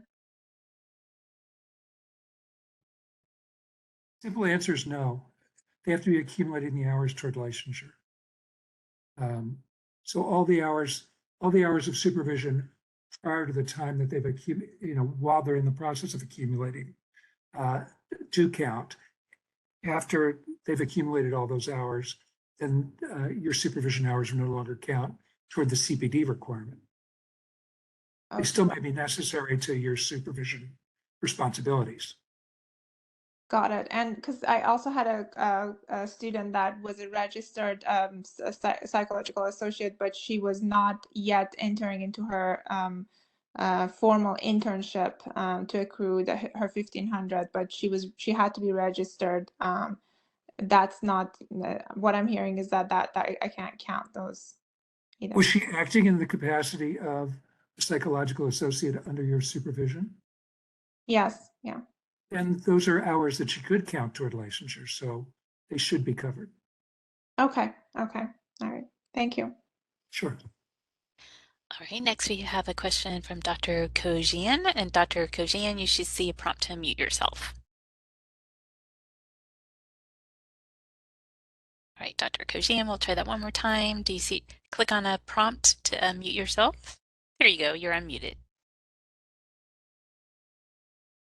Hello? We hear you. Oh, thank you.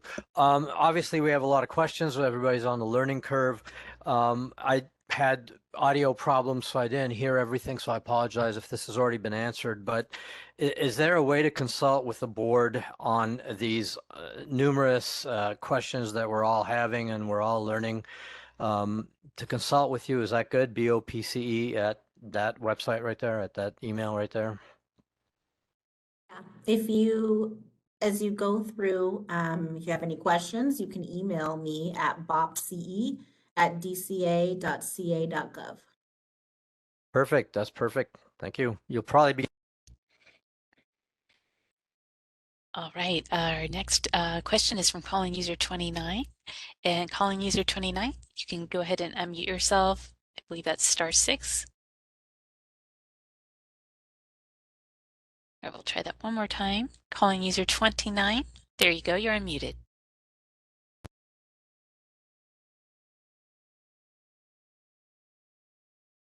All right, calling user 29, we'll give you one more try.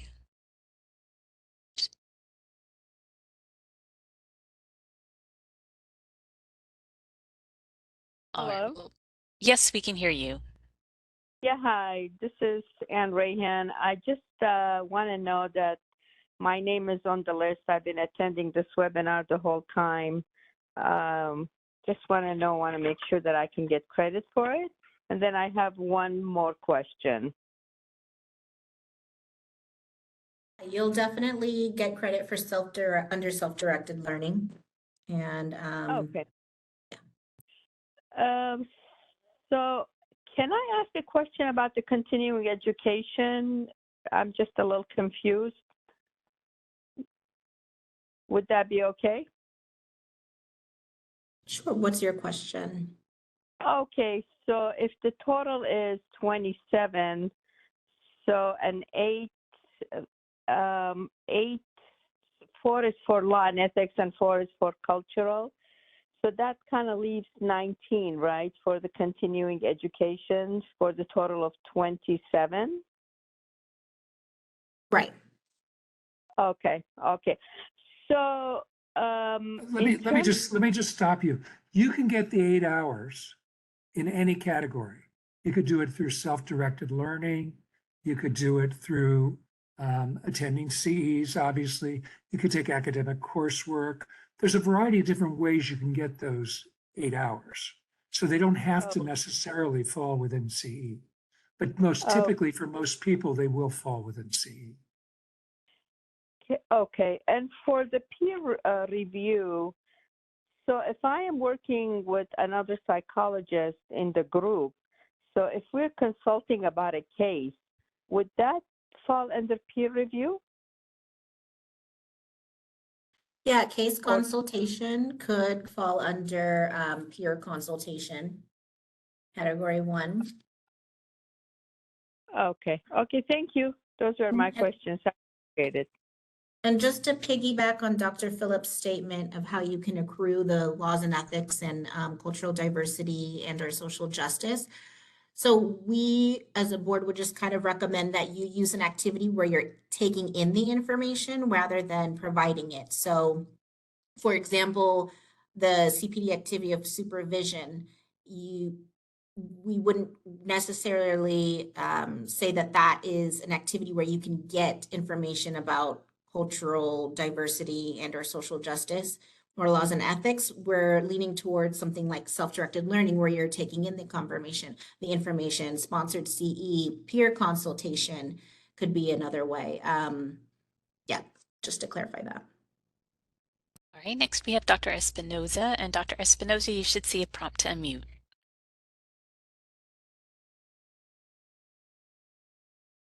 For facilitating this time. It's very informative. My question is regarding board certification, and I had a supervisor during my graduate studies inform me that in order to be board certified in clinical psychology, one needs to be licensed at least 5 years and then present on at least 5 completed cases. Is this still the criteria? I would recommend going onto the American Board of Professional Psychology's website and getting that information. Is there a link perhaps for that, or should I just type that into a search engine? Probably best to type it into a search engine. We don't have any control over what ABAP considers to be the criteria for board certification in any particular area. So that's really between you and ABAP. But I can appreciate, since we're talking about it, you have questions about it, but unfortunately we can't answer that question. Thank you so much. Sure. All right, our next question is from Dr. Darlene Towns. Dr. Towns, you should be able to unmute.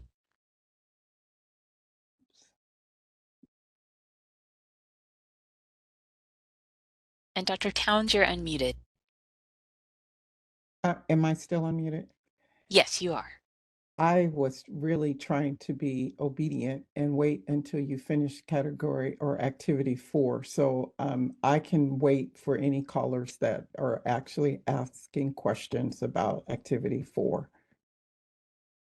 Unless you're willing to take my question. I didn't want to ask a question because it's about activity 1. I was waiting for the open time. Once we finish board certification, we'll be opening up to more general questions. So That's correct. I'm okay. Don't mind waiting. Okay, thank you. Yes, thank you very much. All right, so next we have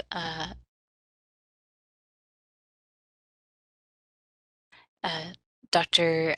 J. Wiseman Sadek. Dr. Sadek, you should be able to unmute.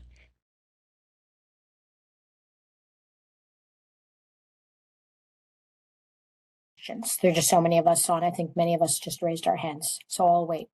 Thank you. Oh, okay. All right. Next we'll go to Lucilia Ramos Sanchez. Lucilia, you should be able to unmute.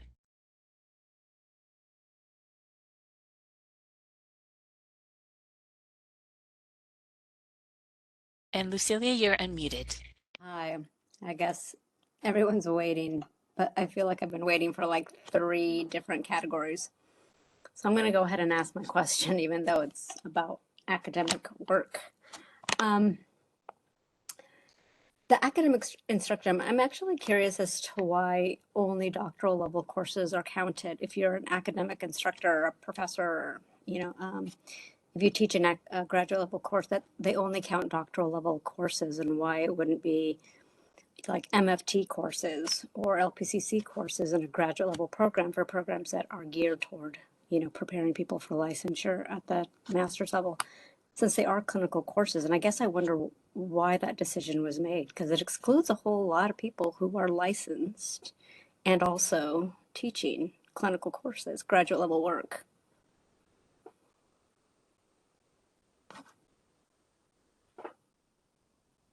I understand that maybe seem like an unfair distinction, but we're primarily interested in people who are teaching doctoral level material.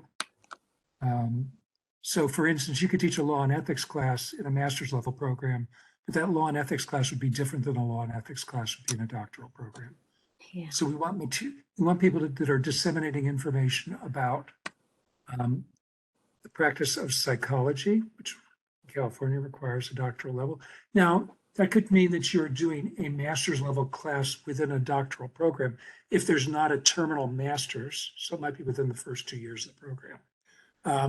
But yeah, we're just making a distinction between the material that's contained in master's level classes and in doctoral level classes. And it may feel like an unfair distinction, but it's one we thought was appropriate at the time we did this. As I said, this model will evolve. So it's possible that at a later point in time, we will change that. But at present, it's only doctoral level courses. And I guess where would where can we express our opinion about that to hopefully have people consider that change? Perhaps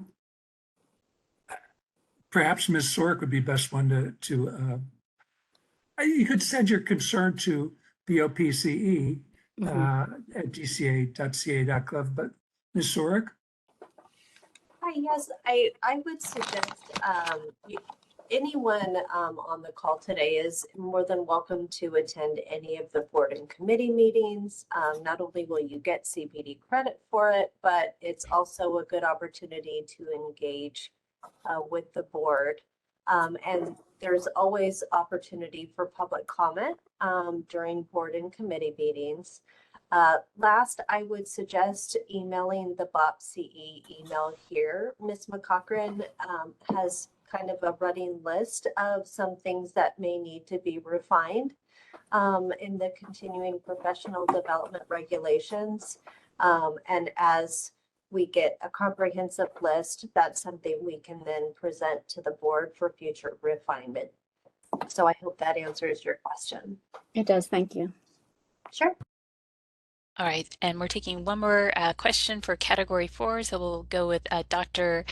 Dakota Tudoran. And Dr. Tudoran, you should see a prompt to unmute.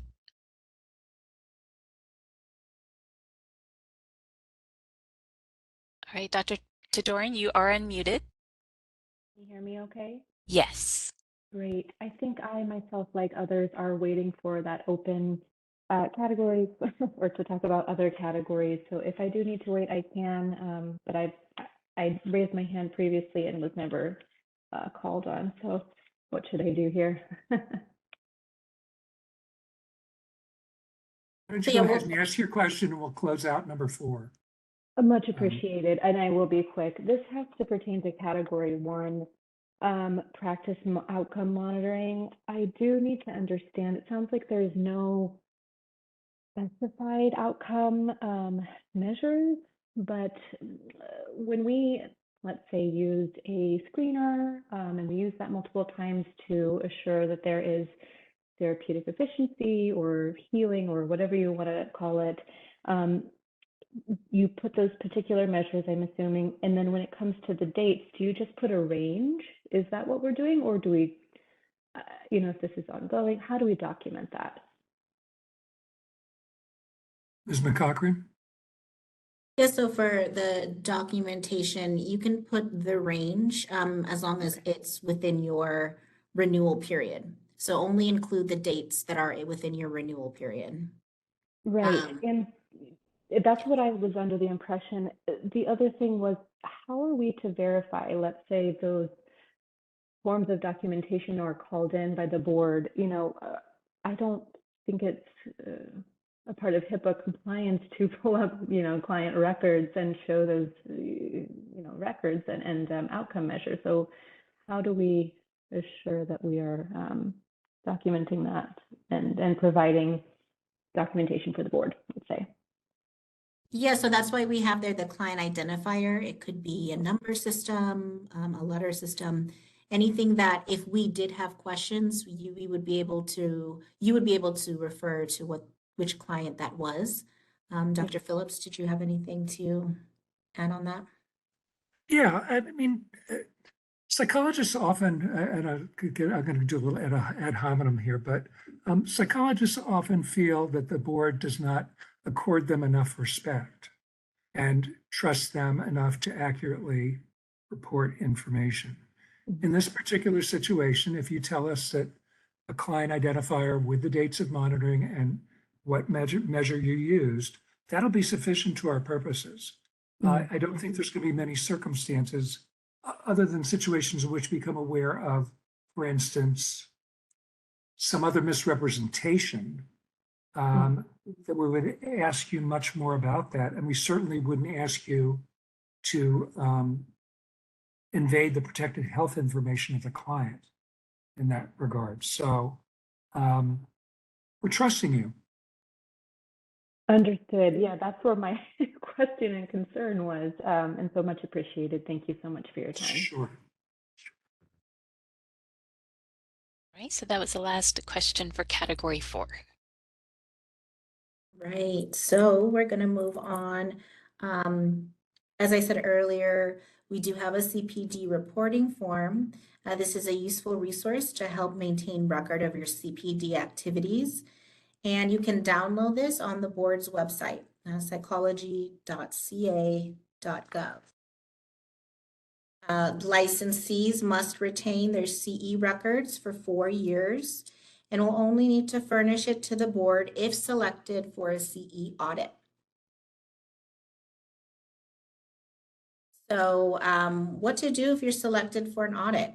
So when renewing, licensees certify under penalty of perjury that they have completed the 36 hours required for renewal. The board conducts audits on 2.5% to 10% of the renewing population every month. Licensees are randomly selected. The randomly selected licensees are notified they are being audited through letters that are sent via the United States Postal Service and email. The audit requires licensees to submit the verification of 36 hours to the board within 60 days. It is important that you verify you have a current address of record on file with the board. Although you are not required to provide the board with an email, it is beneficial to have one, as the board does send out notification via email as well. You can update your information on Breeze at www.breeze.ca.gov. So there are 3 audit outcomes. You're in compliance, there will be an educational letter or a citation and fine. So I'll go over what these 3 outcomes mean. So a citation and fine is an alternative method by which the board can impose a sanction and take an enforcement action against a licensed or unlicensed individual who is found to be in violation of the psychology licensing law. There are 2 parts to a citation and fine. There's an order of abatement and a fine. The order of abatement requires you to make up the hours you are short, and the fine ranges from $500 to $2,500.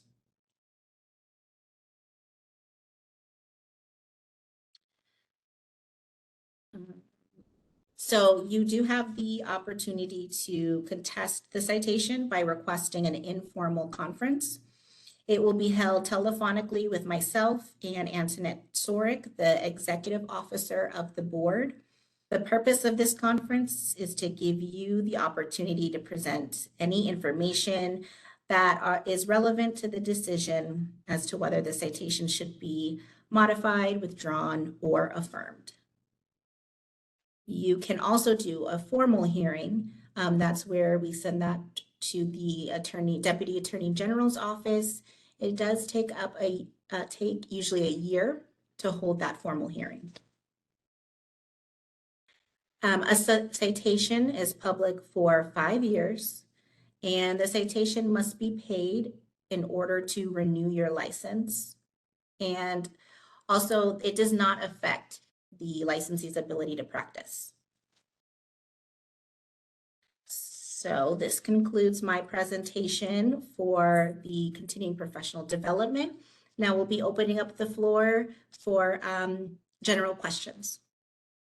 All right, and just a reminder as we do this to Stick to only one question per person so we can answer as many questions as possible. And our first question will be from Carla Chomka. And Carla, you should see a prompt to unmute yourself.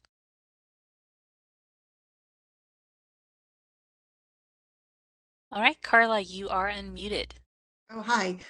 So my question about the auditing is that when we were talking about uploading like certificates of courses and stuff, it would seem to me that it would be a benefit to everybody to just upload their documentation, because I would imagine that if you're considering, say if someone's name comes up, you probably look at the record to see what they've uploaded first, right? I mean,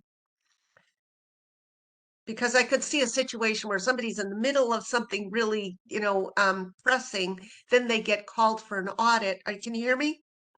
Yes.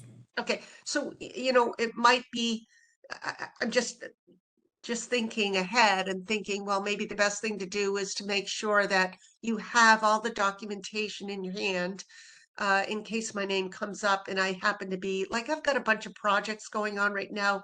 This would be, it might be, if an audit comes up at a very inconvenient time, obviously, you're wanting to respond, but providing that documentation ahead of time would probably be helpful to the board as well as the members, right?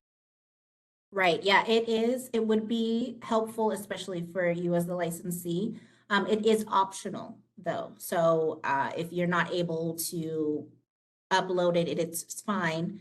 And then you'll still be sent the letter if you are selected for an audit, and then you can just reply back to me letting me know you uploaded it with your renewal. And that's it. Oh, okay. All right. That's great. Thank you.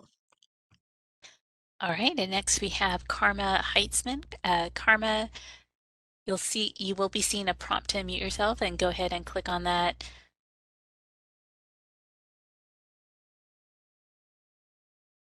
And Karma, you are unmuted. Great. Can you hear me? Yes. Perfect. So I have a question about peer consultation. I know with the supervision, there's a range of licensed mental health professionals that would count under the formal academic supervision. With peer consultation, does it have to be another licensed clinical psychologist, or can it be a licensed mental health professional or social worker? It's a licensed mental health professional. Okay, great. Thank you. All right, next we're going to hear from David. And David, when you see a prompt to unmute, go ahead and click on that.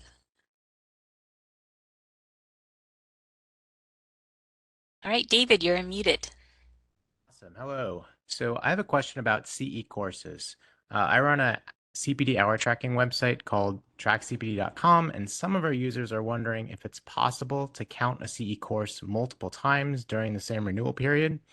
For example, some of them would like to take a course once a year to refresh their memory on a certain topic.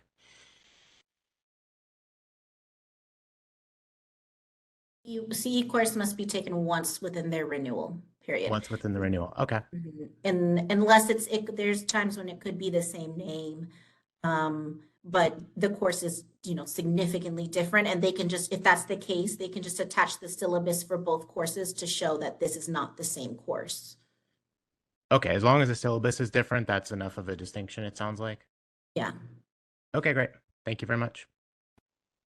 Right, next we'll be hearing from Deborah Sharon. And Deborah, you should see a prompt to unmute. All right, Deborah, you're unmuted. Thank you. I'm muted or unmuted? You are unmuted. Thank you. Two questions regarding the MFTs. Attending a consortium meeting or conference with MFTs, does that count? Attending a conference or convention, that's not for psychologists, but for marriage and family therapists. And it's related to your psychological practice? Yes. I would see no problem with that. Under conference convention attendance. And then if they are giving out credit for by like APA, CPA, then you can count that under this sponsored continuing education. And supervising MFTs is also a category? Yes, supervision, yeah, category 2. Thank you. All right, next we'll hear from Ben Wegner and Sorry, just to Oh, interrupt. sorry. It's just saying you're supervising them for their hours towards licensure, not just the supervision of an already licensed MFT. Just to clarify. Sorry. No worries, thank you. Next we'll hear from Ben Wegner, and Ben, click on, if you see a response to unmute, go ahead and click on that. All right, Ben, you are, yes, we can hear you. Great, thank you for this entire event. So just to clarify, the cultural diversity and social justice requirement can fit into any activity. I'm wondering how that would possibly be counted in the context of supervision, like if that just be discussions about diversity with supervisees. Yeah, for or that we wouldn't. If we wrote an article about the psychology of a social justice figure, would that maybe count? Like how do we determine that it's adequate? Thank you. So yeah, for supervising, we wouldn't say that that is getting the information or training in laws and ethics or cultural diversity and or social justice. We would say something where you're taking in the information. So if you wrote an article, if it was for a peer-reviewed journal, then it could possibly be under publications. Or if it's not and you just wrote an article just to have the preparation and the research you did could count under self-directed learning. All right, our next question is from Denise Galliano. Denise Galliano, you should be able to unmute yourself.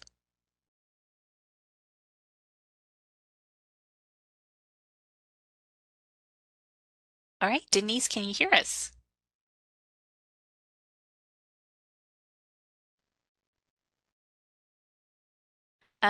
Denise, it looks like you are unmuted. Are you able to hear me? Yes. Okay. Hi, thank you so much. I just had a question. I've actually attended a couple of these CPD webinars. I have a question regarding logging into the webinar. I was able to include my name, but my audio wasn't working on my computer, so I called in. I think in a previous CPD webinar, we were instructed to email the board if we called in to record our attendance. If our audio is not working on the computer and we called in, is it necessary to email the board? No.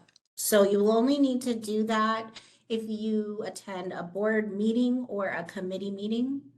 This is separate from that. This would be under self-directed learning. So you just need to keep record of it for yourself. But if you attended a board or committee meeting, if you called in by phone, then you would have to email me at the BOPCE email address, your name and the phone number, so that way you can get credit. Okay, even if, let's say we did attend a board meeting and we were able to log in with our name and then we had to call in because the audio wasn't working, we would still need to email? If you were able to log in with your name, then no, as long as it's, stayed logged in for the duration, you stayed logged in, you wouldn't need to, no. Okay, so that's the case for both the CPD and board meetings then? Yeah, the Okay, board and thank you very committee much. All right, the next request or question is from Dr. Elizabeth Winkleman. Dr. Elizabeth Winkleman, you should be able to unmute. I wanted to thank you all for this presentation. It's wonderful, and also for posting everything so that people can refer to it later. My question is about the law and ethics and social justice diversity requirement. Everything that I've seen until now, including the language of the regulations and even your reporting form, indicates that that can be earned in any category, in any activity. And I do think that even in supervision, for example, if you know that this is an issue in a case that a supervisor might need to do some research and thinking about diversity, for example.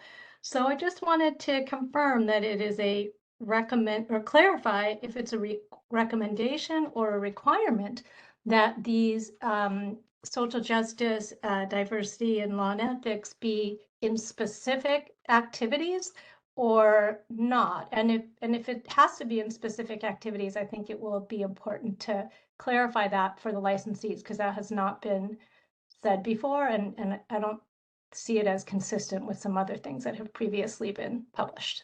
Thank you. Yeah, that's a good question. So it was said in our previous webinar, we had our legal counsel actually stated that, and so we've just been using that precedence.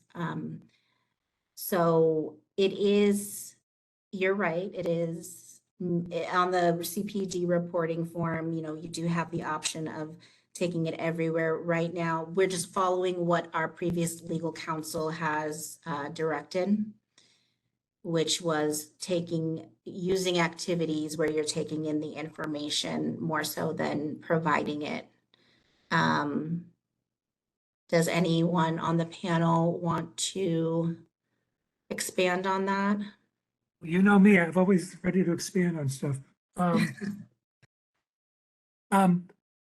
Yeah, because it says training in.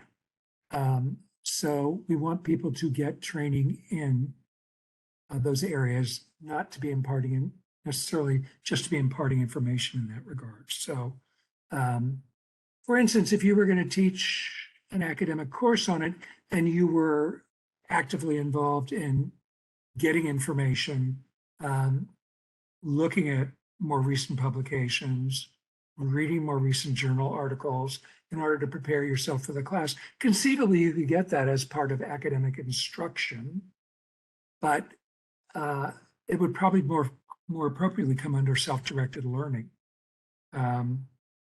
So I think there's ways to do it, but generally you want to be learning as to these particular subjects, because we want our licensed population to be as culturally sensitive as possible and to be up to date on all the legal and ethical requirements that relate to the practice of psychology. So hopefully that helps kind of clarify what our thinking is. All right, next we have Dr. Sarah Belgrad, and Dr. Sarah Belgrad, you should be able to unmute.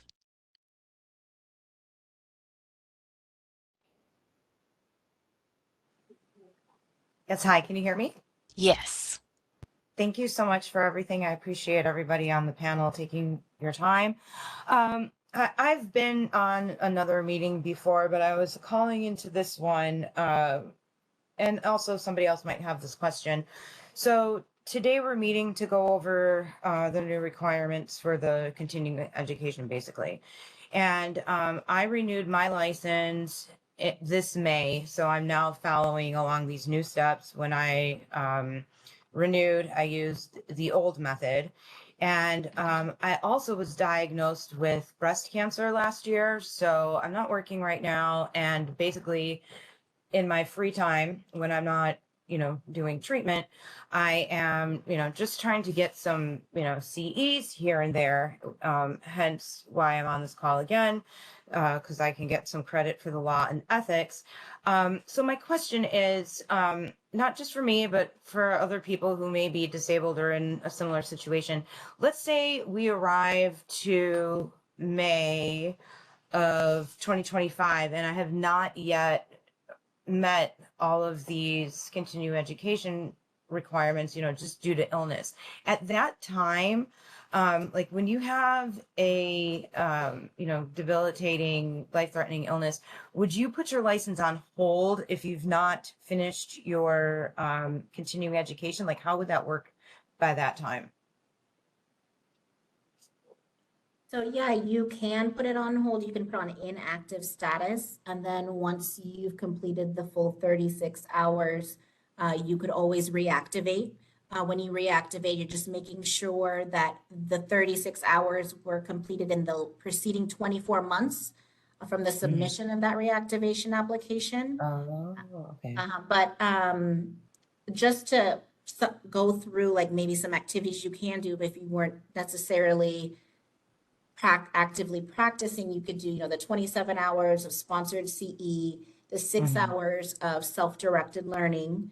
And then with the remaining 3, if you can attend a board meeting or board or committee meeting. You have 2 years and we've put up the schedule for the full year already.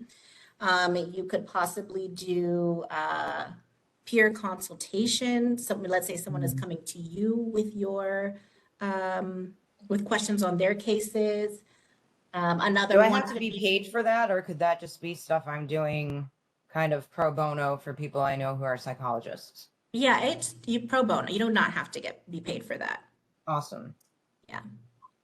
And then for something like this meeting that we're on this call today, we're not getting certificates at the end. We're just allotting for our time in our own records. And then if we're audited, then you look for our name on this list on the call today. Is that correct?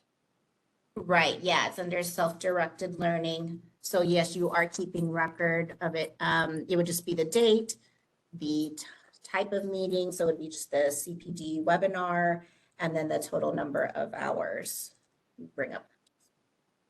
Awesome. Thank you so much. I think that I just may be able to make it to, you know, my license renewal with all of this stuff, because I'll probably be able to get in all of the 27 hours of the sponsored CE, the self-directed learning, and then there is a BOP meeting happening soon that I plan on attending. So that could help me out. I just thought I'd ask the question, just if anybody else was in a similar situation, then they also would know what to do.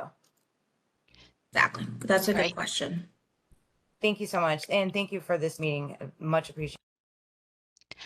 All right. And next we're going to Cynthia McGrady. And Cynthia, you should be able to unmute. Regarding peer consultation. Does peer consultation include consultation only on client-related issues, or can it include questions related to business practices with another licensed peer, group formation, diagnostic clarification, trainees that they're seeing, etc.?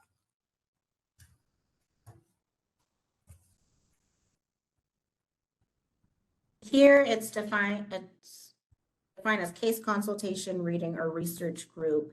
Dr. Phillips, I'm gonna ask you this. Would what she stated qualify under peer consultation? You mentioned a number of things. I don't think business practices would be a peer consultation subject that would earn you hours. But as to the remainder of the things you're talking about, discussing supervision techniques, discussing case materials, discussing the latest research that came out, reading a journal article together. I mean, you can do a pretty broad variety of things within peer consultation. And I've been in a peer consultation group since I left graduate school. We do a lot of different things a lot of different times. We might be interested in looking at an article, we've read books, but generally we present material in the cases we're working on and solicit input from the other members of the consultation group. So it can be pretty broadly defined, but it should really be related to the actual practice of applied psychology, not necessarily to business practices or billing methods or something like that. Thank you. That's very helpful. Good, thanks. All right. Our next question is from Aranza Lopez. Aranza Lopez, you should be able to unmute. Yes, so I have a question regarding the record keeping of the continuing education. For the ones that we did under the prior system, are those also 4 years? And the second question is, I'm assuming you're not counting 4 years from the date that the course was taken, but 4 years from the time that the license was renewed. Is that correct? It's from your renewal. So for 4 years. So basically, anything that is prior to 4 years, we can already go ahead and shred all those records? Right. Okay, thank you. All right. Next we have Diane Dubow. And Diane Dubow or Dubow, you should be able to unmute.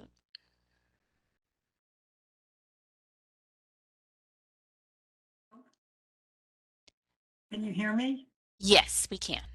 Great, thank you. I have a question under professional services. So I'm an independent contractor for an organization that provides psychological services, and I'm on their credentialing committee. And so one is I'm wondering, and that's interactive with other psychologists and psychiatrists, if that one is okay to include under that. And it is not a time limited appointment like 6 months or a year. It's kind of an indefinite assignment. And I am also paid. And I remember at the meeting last year, there was something about not being paid. So I was hoping to get clarification on this. Yeah, unfortunately, professional services, you cannot get paid for doing them. If you did that and you weren't getting paid, yes, it would count as CPD credit. Didn't you say something earlier about if it was like a fee for service, which it is not? Yeah, separate and apart from a fee for service arrangement. Right, so it's not a fee for service, and it still can't be counted, correct? If you're getting paid for doing the activity, Dr. Phillips, you can chime in. I see your camera. Yeah, this is, it is for volunteer positions with boards or regulatory bodies or program development team. But if it's what you do as your professional service, and you do receive remuneration for it, then it would not count within this category of professional services. And just a quick question others may have. I know you get one question, but I attended this CPD webinar last year. And that one and this one both fall within my licensing renewal period. Can I only count it once or can I count it twice? Lizelle, I'll leave that to you. I would say just because of the staying with the Q&A session, and there's just a different questions asked for both webinars, that it could count twice, unless I would agree. isn't it? Yeah, okay. I think it's the same general content, but getting into the nuanced questions, the information sharing is different. Thank you. Okay. All right, next question is going to be from Robert Cipriano. So Robert, when you see a pop-up telling you to unmute, go ahead and click on that. I just need to find you in my list here, so hold on just a moment. All right, Robert, you should see a request to unmute.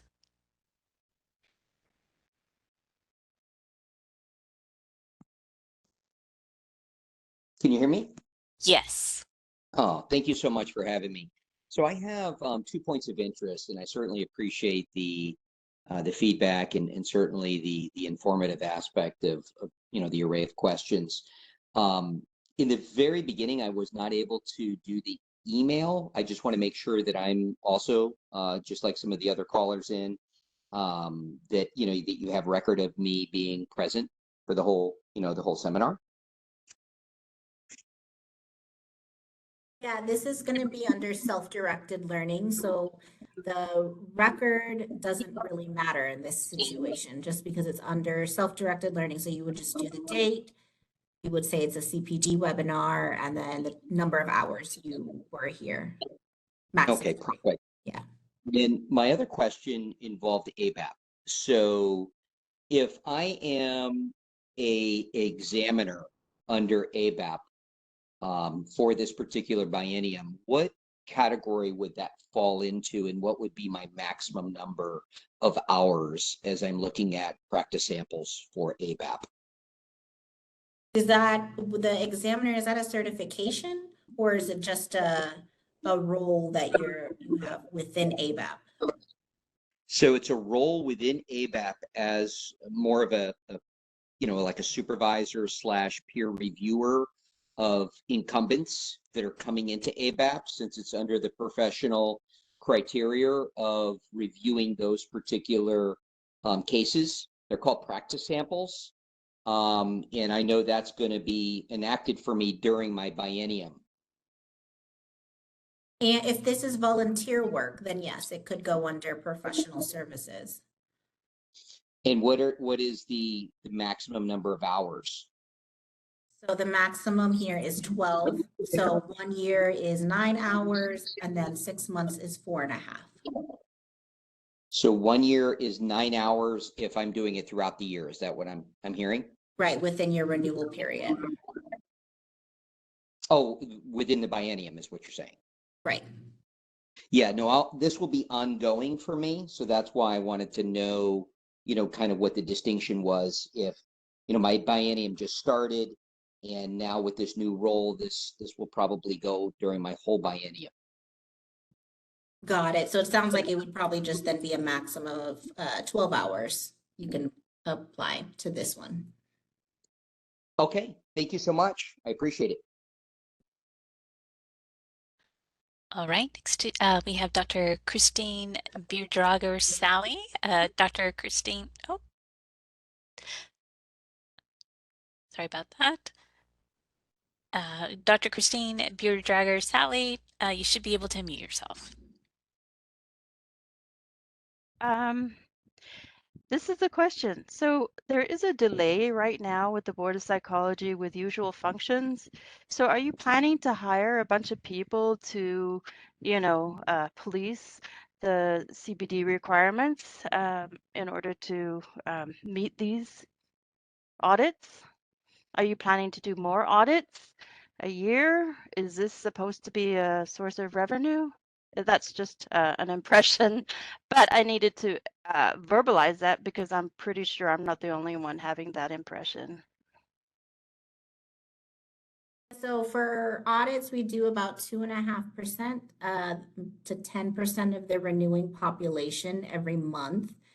Right now, I'm not anticipating that we will be hiring any more.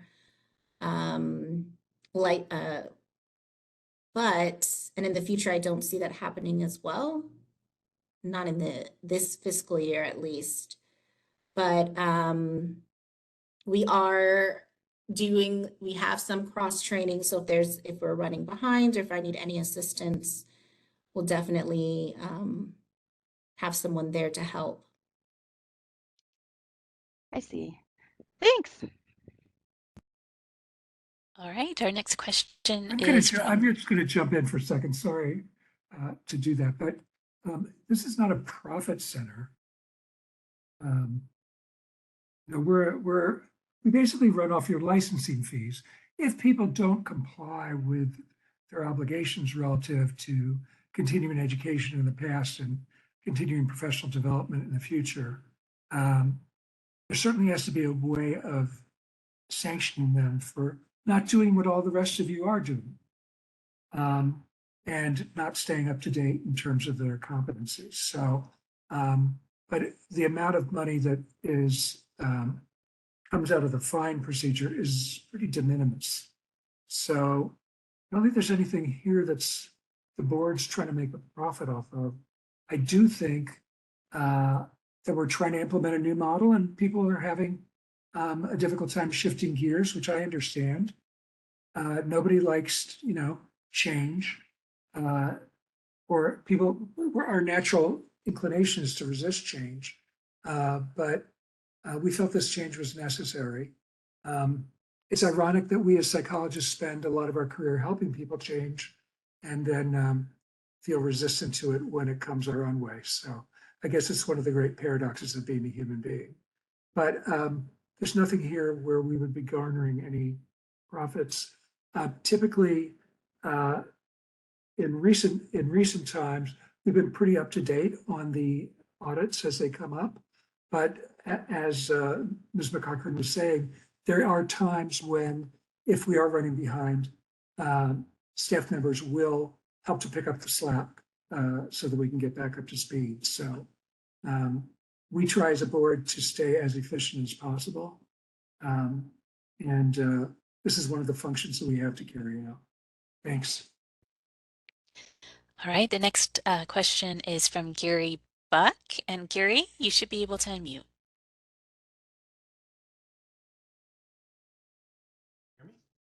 Yes, we can hear you. Yeah, so I'm talking about the self-directed learning, particularly with regard to books and articles, peer-reviewed journals. Dr. Phillips mentioned that it was important that these be by licensed practitioners, but what I find is that oftentimes in peer-reviewed journals, the articles are written by people who are academics or researchers in the field of psychology who aren't actually licensed or in any kind of way practicing clinically. For example, people that write about neuropsychology, for example, or someone like Stephen Porges, for example. And I'm wondering if those are not included then? They don't necessarily have to be licensed psychologists. It's just other mental health professionals. But they do need to be licensed as opposed to be PhDs and doing research or academic work in the field of psychology? I would say it could be PhDs who are doing academic work, or that would suffice. I'm confused by your question. Are you asking if you read articles by them, whether you could use that in self-directed learning? Yes, and my impression was that previously you had mentioned that they needed to be licensed psychologists or licensed clinicians. And oftentimes when I read articles in peer-reviewed journals, there's no mention of licensure. And even if I do research about the person, let's say Stephen Porges, for example, he's not licensed as far as I can tell, but he is a professional in the field of psychology. I think that would be more than sufficient for your purposes. Okay, I just wanted to clarify since you had specifically limited it before in what you'd said, from what I remember. Yeah, I think if you're talking about a serious journal article from someone within the field of psychology, it would be sufficient to our purposes. Okay. So you shouldn't worry that. Thank you. Sure. All right, the next question, it will be from Shira Harrell. And Shira, a moment, I'm just finding you in my list. So when you see a prompt to unmute, you'll want to go ahead and click on it. Shira, you should see a prompt to unmute yourself. For doing this. My question is, I'm going to badger the issue around the academic coursework. So you all mentioned multiple times that it should be with doctoral level courses. However, in this presentation, as well as on the psychology Board of Psychology webpage, it says graduate level courses, which in my understanding includes master's level courses.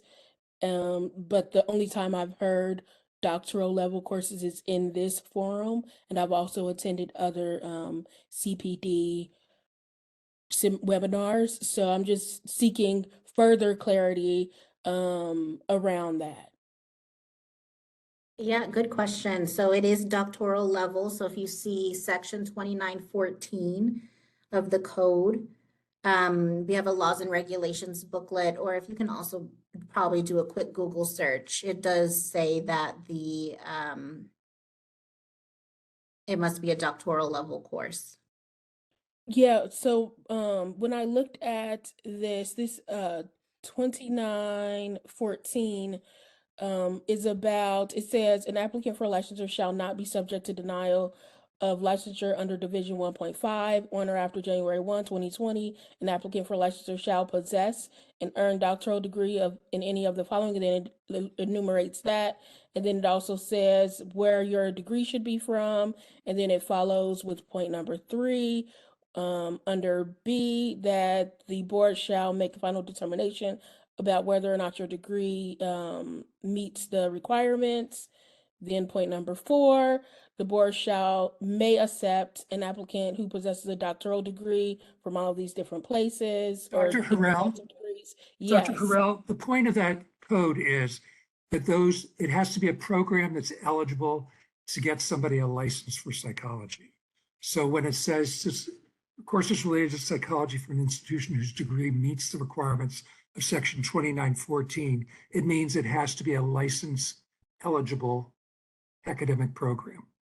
Okay, so the reason that I was thinking about this is because just like the other person that they mentioned, like getting a postdoctoral master's degree in psychopharmacology, you can't get a postdoctoral master's degree in psychopharmacology without having the doctoral degree. So then this essentially wouldn't count, or it would just count as self-directed learning. I think the best, my suggestion would be to also add your voice and perhaps write to Bob CE at the address that's previously been given to register your feeling that it should be master's level courses as well. But at present, it's doctoral level courses that are eligible for licensure. A master's in psychopharmacology is not a doctoral level course that's eligible for licensure. Yes, it's a course that people could take if they have a license, but that's not what the actual regulation requires. So if you think that needs to be adjusted, then give us that feedback and we will look at it in the course of things. But for now, that's what it means.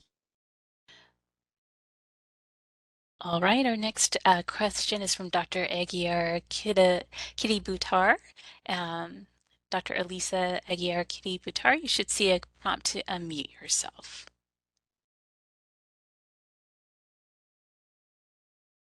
All right, we'll try that again. You were unmuted briefly. How about this one? Can you hear me? Yes. Okay, good afternoon. I would like to ask if this would be counted under professional services. If, for example, I offer a pro bono consultation for a program development committee of a counseling department in a community college, would this be acceptable?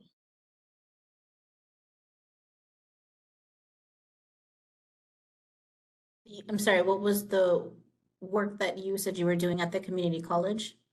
It's a pro bono consultation. There's a program development committee of a counseling department. Would this be counted? I would say that it sounds like it does, just because it's pro bono, so it's volunteer, that meets one of the criteria. And then you said it is program development and evaluation ma'am. activities. So it Yes. sounds like it does meet it. And I put Okay. up on screen what it is, and the term, like 1 year is 9 hours, got 6 months is 4.5. Okay, thank you. All right, the next question is from Alexis Rosen. And Alexis, you should see a prompt to unmute yourself.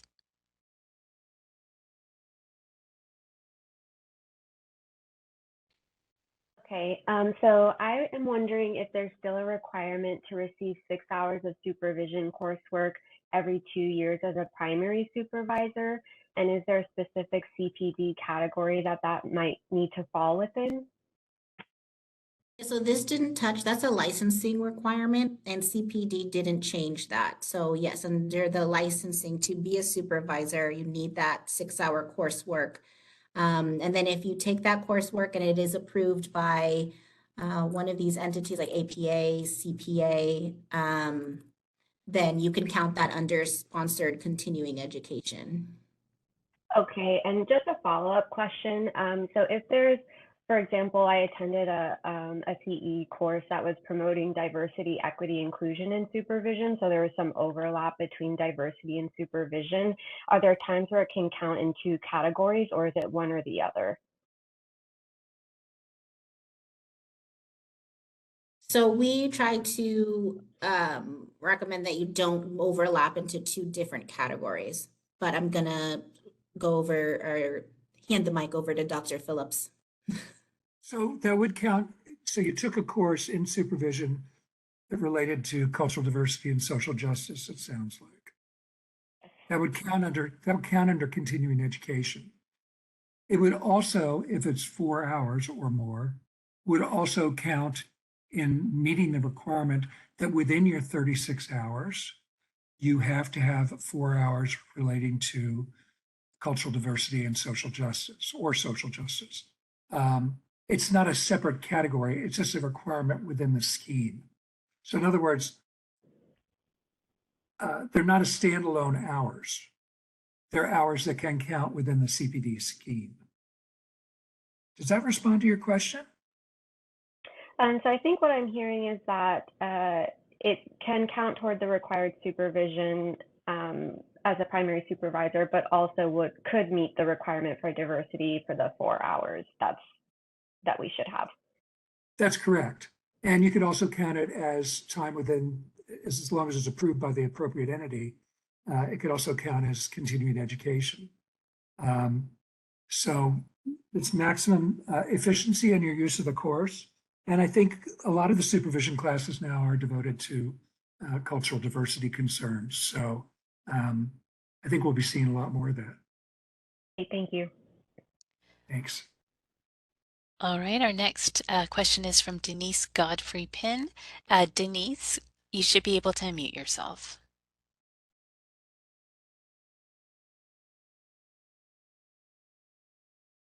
Okay, I'm unmuted. Can you hear me? Yes. Okay, good. My question is with regards to practice outcome monitoring.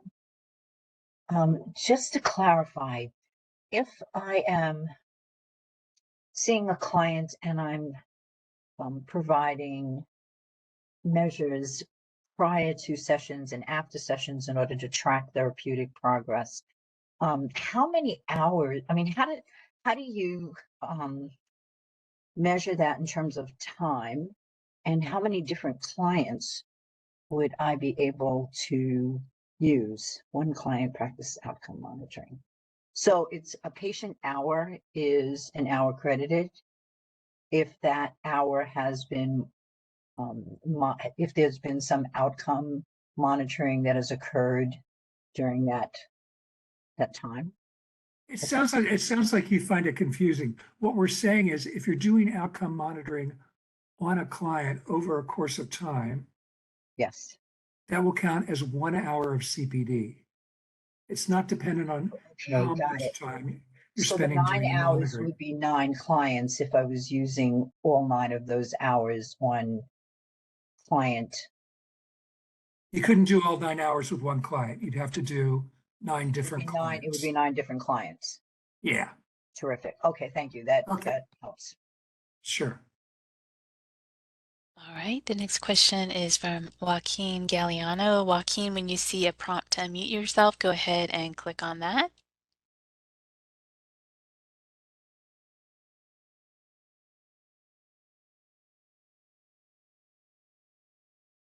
Hello, can you hear me? Yes. Okay, thank you. Thank you for doing this webinar again. It's very educational. My question to you is, I'm a certified prepared trainer. I work in conjunction with the NASP, the National Association of School Psychologists, and I work in a school setting. I conduct a 2-day training on crisis stabilization, working with all the mental health teams. And it's a 2-day training, hands-on job kind of training. Does that count for anything?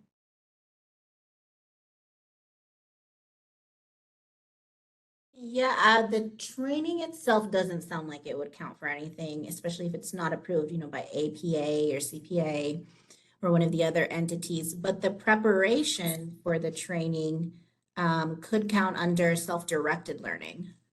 Okay. And I apologize. I didn't mean to cut him off.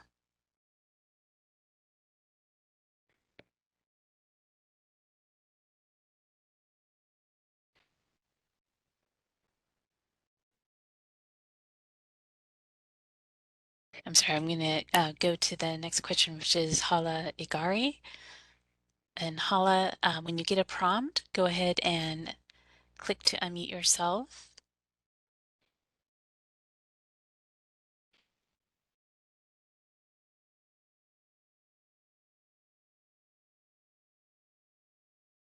You have my voice? You're very faint, but we can hear you. Just try to speak up. Sure, I'll speak up. First of all, thank you very much for doing this, and my special greetings to Dr. Phillips and his useful input into all of this. I wanted to know with regard to the dispersing of units that are accrued. For instance, 18 continuing education classes can be accrued in one category. And then from the other category, I think number 1, there is the, for instance, peer consultation, which you can accrue 18 hours for the cycle. I wonder if that would do it in terms of fulfilling the CPD for one term of license renewal or not, given that we have also taken this social justice and the ethics requirements, maybe from the continuing education category. Yeah, no, that's what I was just gonna add. As long as you also completed, the 4 hours of laws and ethics and the 4 hours of cultural diversity or social justice in that, yeah, it sounds like you would meet it with the 18 hours of sponsored CE and the 18 hours of peer consultation because you're using 2 different categories. So it sounds like it meets it, yeah. So that is acceptable then, what you're saying? Yes. Okay, thank you very much. But do be aware that you can get up to 27 hours of continuing education, sponsored continued education. So you may want to look at the numbers again on the chart that we have at the Board of Psychology website, but it's up to 27 hours. Oh, I see. Okay. Okay. And then the rest will be from the other category, for instance, peer consultation or supervision. So long as you're covering 2 of the 4 major subgroupings, which you would be with peer supervision or peer consultation, then you should be fine. Oh, okay. Thank you. Thank you for the clarification. All right, next question is from Dr. Aileen DePena. Dr. Aileen DePena, you should be able to unmute yourself.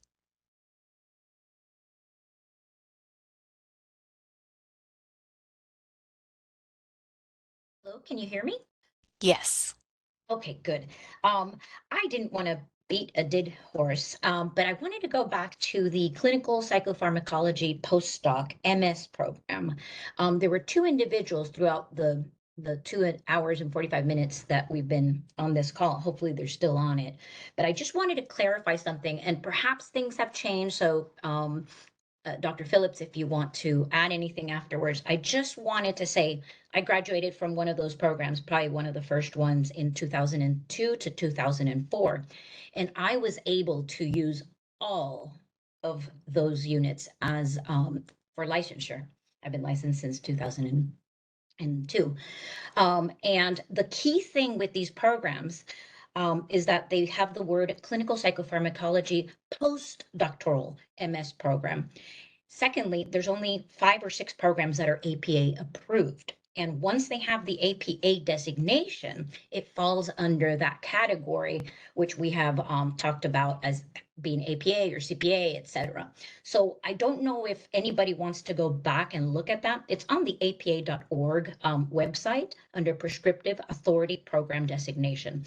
Unless something has changed in the last 20 years since I've been licensed and had that, I have to say that I don't know if that is correct, that it's a strict no, but there's only 5 programs that have this, and it's CSPP in California. That was the first one.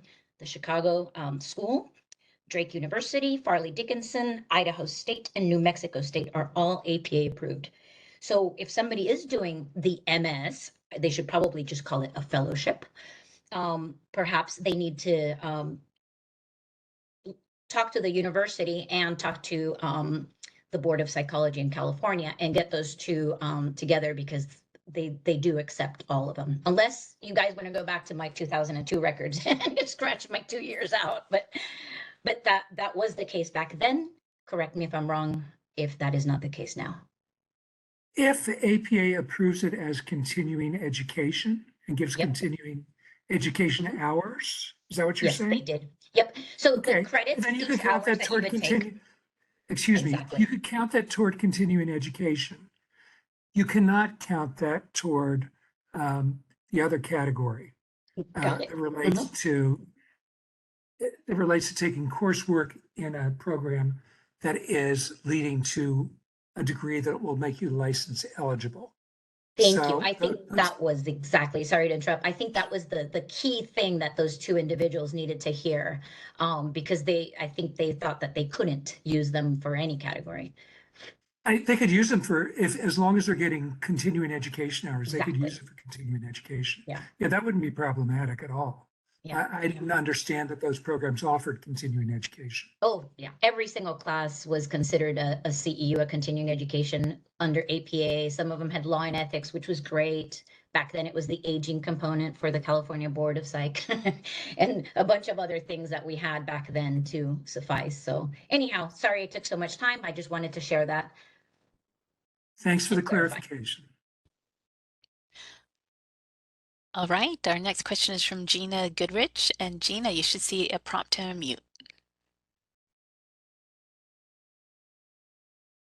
Back to, I can't remember exactly what it's called, but it's the practice of monitoring your clients, and just clarify that I understand if I have a client that I'm seeing regularly and perhaps either at intake or at some point I've done a measure for, like, example, like the Beck depression inventory or a trauma inventory or an anxiety inventory, that I then re-administer on a like regular basis, for perhaps quarterly or something, that I could then use, that particular client and list them in my record in some numerical way, or, with their initials or something, and that I was doing monitoring of their outcomes. And I guess just clarifying that's correct. And then also, is there a period of time over which I would be able to count that person monitoring them? For example, if I'm seeing somebody for 6 months and I've twice given them, or 3 times given them, an assessment tool, can I count them as one? If I've only seen them for 6 months, do I need to be seeing them for the whole entirety of the 2-year renewal period? And, like, is there a date frame that or a number of times that they need to have the measurement given to them to prove that you're monitoring the outcome? Hopefully that makes sense.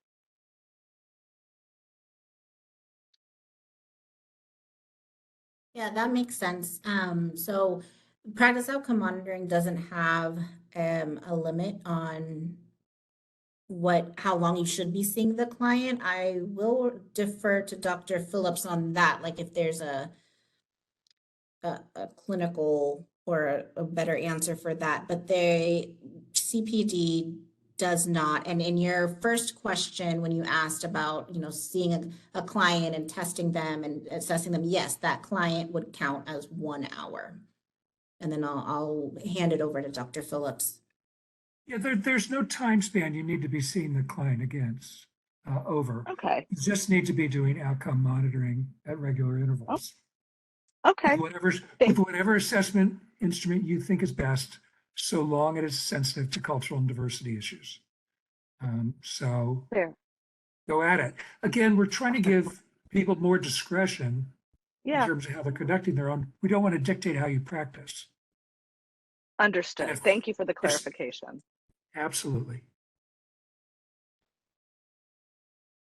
All right, the next question is coming from James Claiborne. James, you should see a prompt to unmute yourself. With whether I can count hours. I don't know, getting an echo. I hope you're. If I take continuing education that covers law and ethics and cultural diversity, social justice, does that subtract from the other hour? If I have more than 27 hours of general CE, can I take the ones on cultural diversity, law and ethics, and count them in addition to the 27 hours that are on something else? If you'd like, Ms. McCochran, I'll take that question. You can take as many hours of continuing education as you want. Right. We're only going to count 27 of them as as towards your CPD requirement. So if you want to take an additional 8 hours related to law and ethics and cultural diversity and social justice, that's fine, but you won't get any additional credit for it. It's just a requirement within the entirety of the scheme. It's not a separate category that you could accumulate hours in. All right. Does that make sense? I guess. Yeah, there's no way to avoid having to do something other than continuing education. We've tried to make the system as flexible as possible for people who may find it harder to be in a peer consultation group or something like that, where they could do self-directed learning, but ultimately we want to see people branching out a little bit. And for some of our licensees, I know from talking to them, in reality, this is a much easier way for them to get hours because they're already doing supervision. They're already in a consultation group. They're already teaching courses. So there's, there's a greater flexibility in the system as well. So they don't necessarily need to be taking 27 hours of continuing education. So it's a new system. It's one we're going to have to adjust to over time. And our idea in having this kind of forum for you guys to ask questions. And I recognize that not everybody's going to get to ask their question, which is really unfortunate. But obviously with 867 attendees, I think at one point there's over 900 attendees. It's very difficult for us to get to everybody's questions. So hopefully I've been helpful. I unfortunately am going to have to dip out now because I have a patient at 4 o'clock and I need to take care of some basic human needs. But thank you very much for all attending, and I will turn it back over to Lizelle. Thank you, Dr. Phillips. You are more than welcome.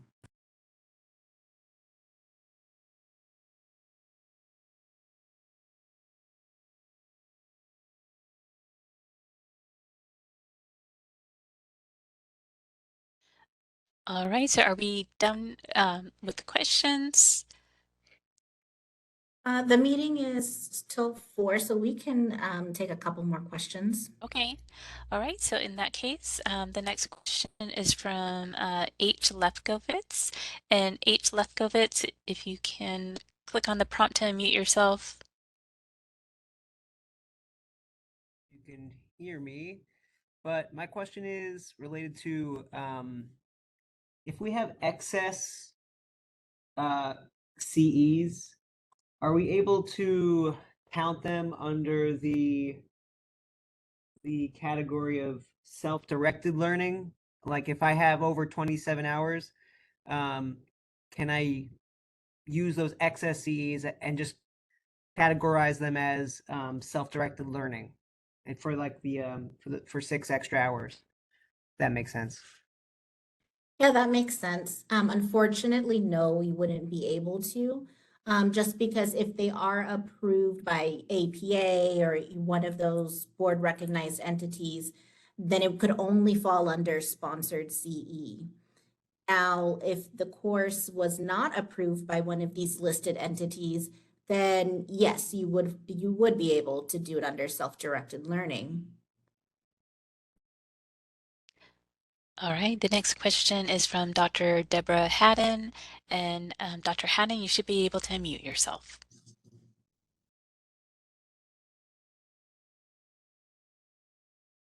All right, Doctor, there you go.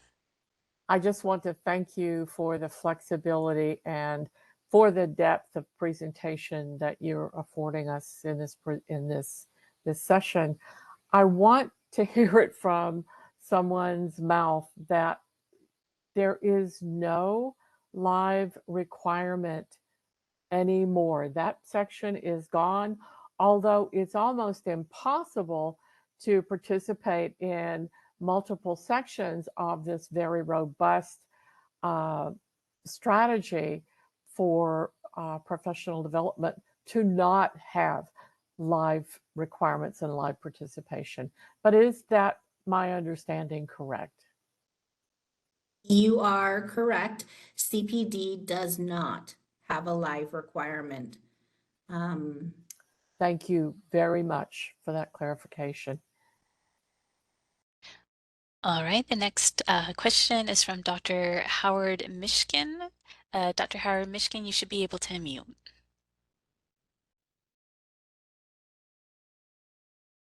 Can you hear me? Yes. Oh, okay, good. I'm a little unclear about the math regarding the CEs. Do we have to parse it that the total number of CEs that we send in, if we are audited, have to equal no more than 27? So in other words, if you have like one course that comes a little over it, say you have 29 credit, you can't take 27 out of the 29. Was that clear? Yeah, so in total, oh, so you're wondering specifically for sponsored CE, right? Right, yes. Right, yeah, so, yeah, if you took more than 27, you can do that, that's up to you, but we will only take 27 hours. Oh, right, okay, all right. Even though if one of the courses you would have to split up into, just take 2 credits out of the 4, if, just the way things would add up. Yeah, that would be fine. All right, and along with that, in terms of the for the conference, if I have enough CEs and I attend a conference for a 3rd day, but I've already maxed out on my 27, would that so if I still go to a conference with approved courses, would that still count as a conference day, even though I can't include any of those in the 27? Oh, yeah, that would still be fine, because you're just counting the day that you attended. So you don't necessarily, you wouldn't be able to count the actual, courses, the APA courses, but your attendance would go under this category 1 conference convention attendance. All right, well, that sounds good. And thank you very much for this webinar. Thank you.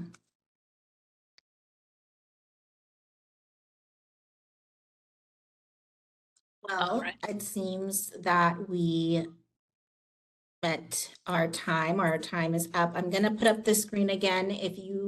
I do apologize if we were not able to reach your question, but please email me at bopce@dca.ca.gov, and we'll be sure to answer your questions there. And thank you to the attendees, and thank you to the panelists. I hope you guys have a good rest of your afternoon.